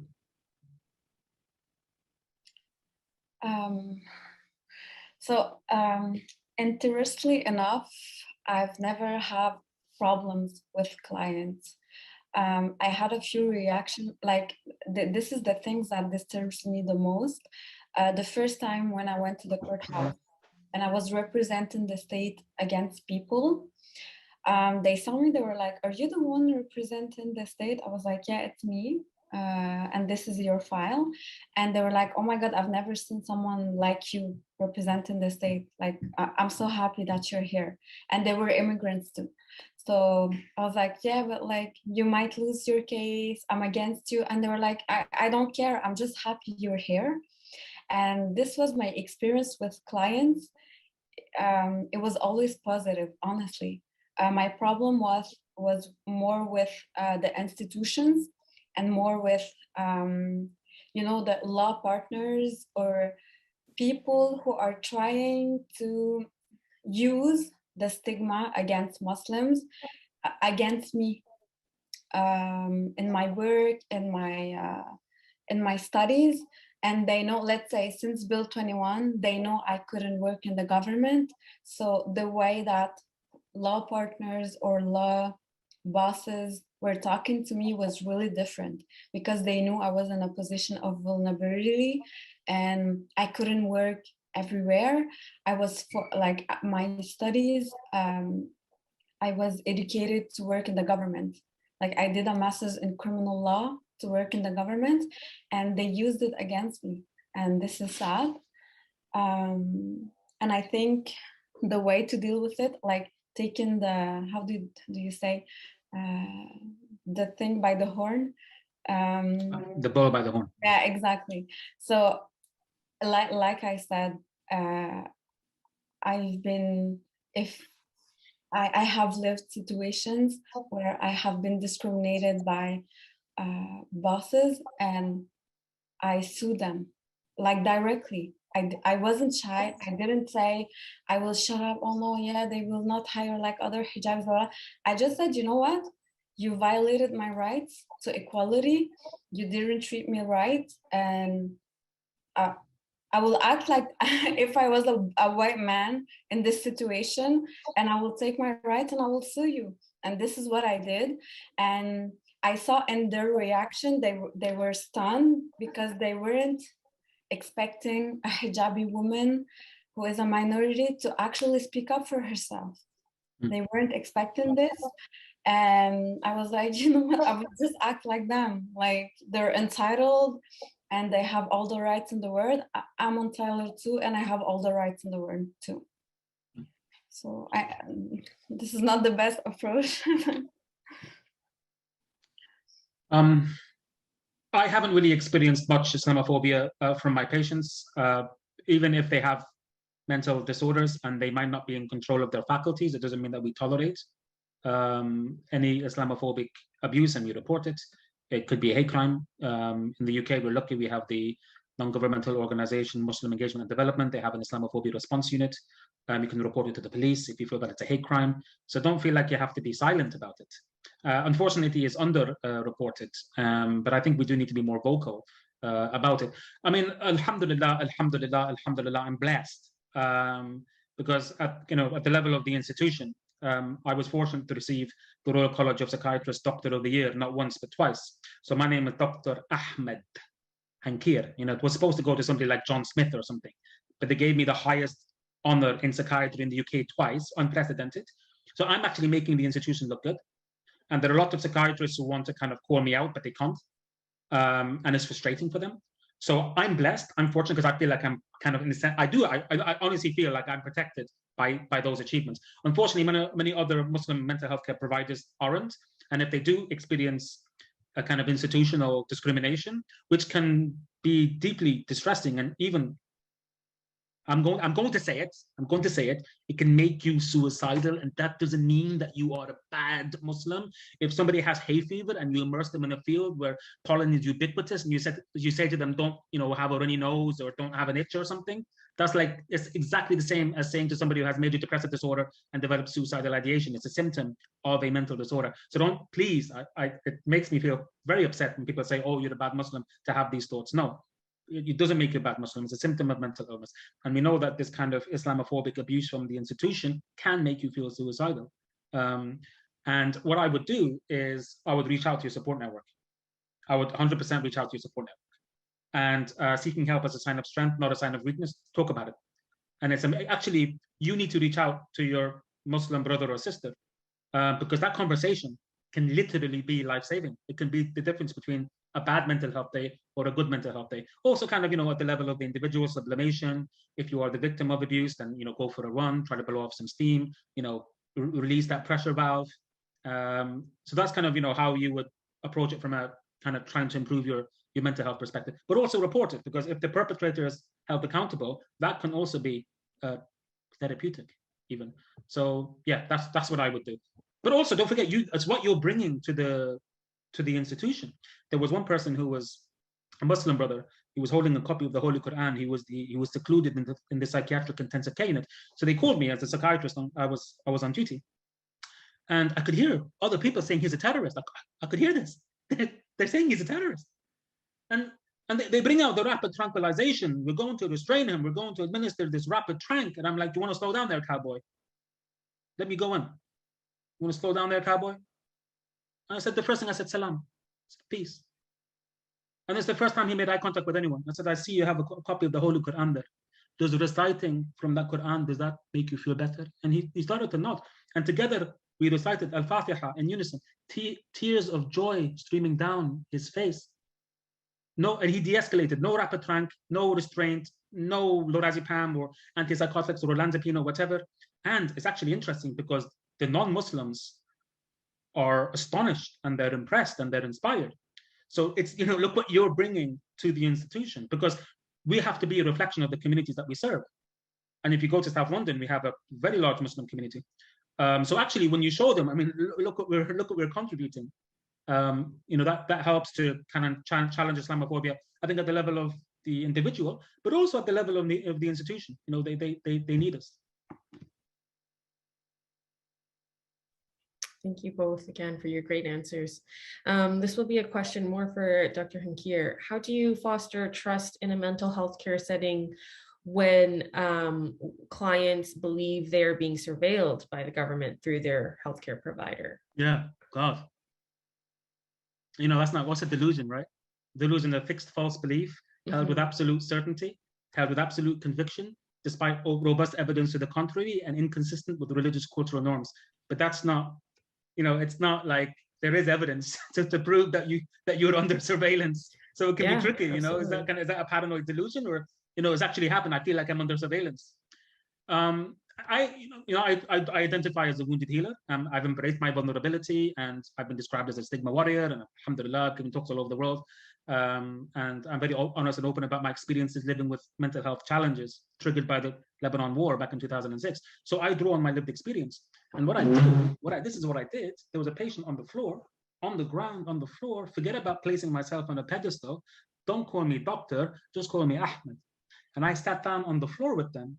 I sat down on the floor with them, and I spoke to them as an equal. And I said, you know, and I'm listening. You try. This is the thing. One of the biggest problems with communication is that we don't listen with the intention to understand.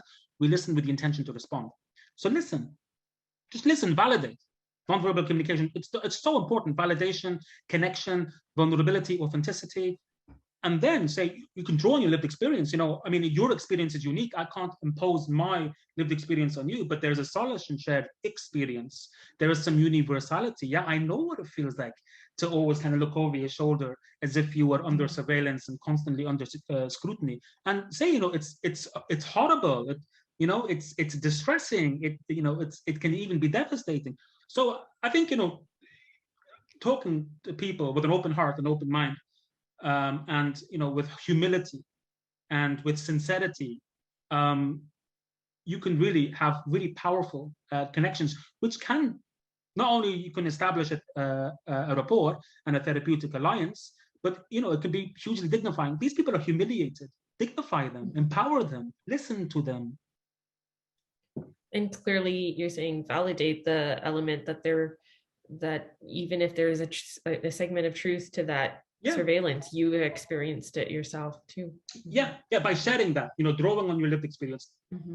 I know that your experience is unique, but I can relate to what you're saying. I can identify with what you're saying, because, you know, you're not concocting this conspiracy theory. No, it's happening. You know, Muslims are under surveillance.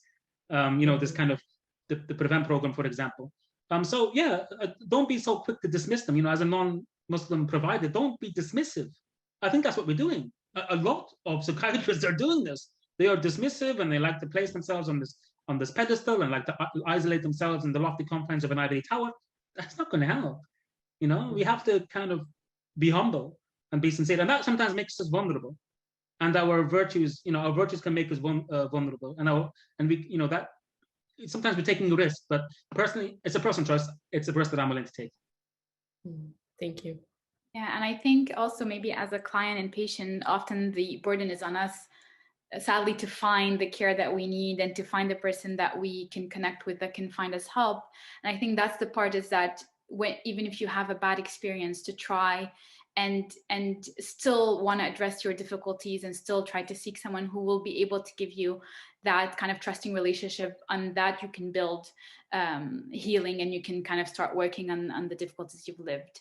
Because sometimes it's hard. If our first contact with mental health is very hard, and then we kind of take away that option for us that is vital for us to be better and to be able to be participants of the society.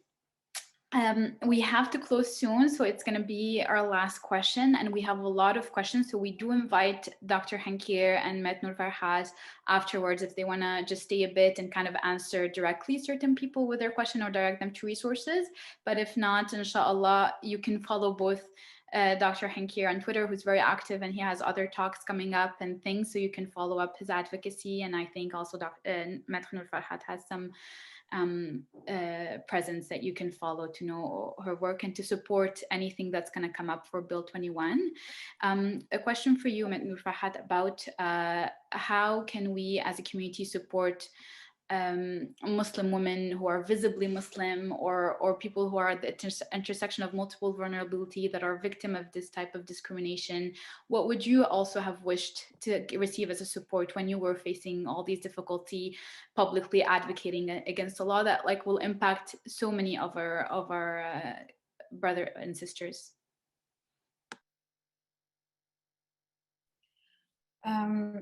I think the most important element is to recognize how strong Muslim women who are visibly Muslim, who wear the hijab, how strong they are.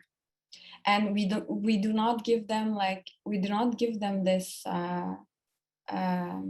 regard that they are strong, especially when you're a professional and you have to navigate through professional life.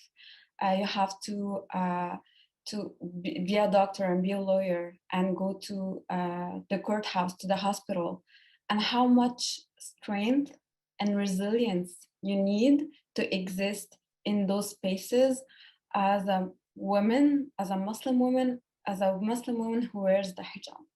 It takes a lot of, honestly, it takes a lot of courage in today's era. And I think just recognizing that these women are strong and these women are struggling. Honestly, I don't think I know a lot of Muslim women who wear the hijab who are not struggling with the fact that I wear the hijab, I'm receiving hate. If it's not by my employer, it's by my institution. If it's not the institution, it's the clients, it's the patients. And the community has to be aware of the fact that we are the forefront of Islam. We are the flag bearer of Islam. We are the ones, when we walk on the street, people know that we are Muslim. And if they hate Islam, they will not attack a man who is ambiguous looking. They don't know if he's Muslim, if he's Latino, if he's a white man. But we are however we look, we are Muslim because of our hijab. And to be also to show empathy and mercy to these women, however they decide to wear their hijab, because it is a struggle, especially when you're a professional, especially when you face a lot of adversity in your profession.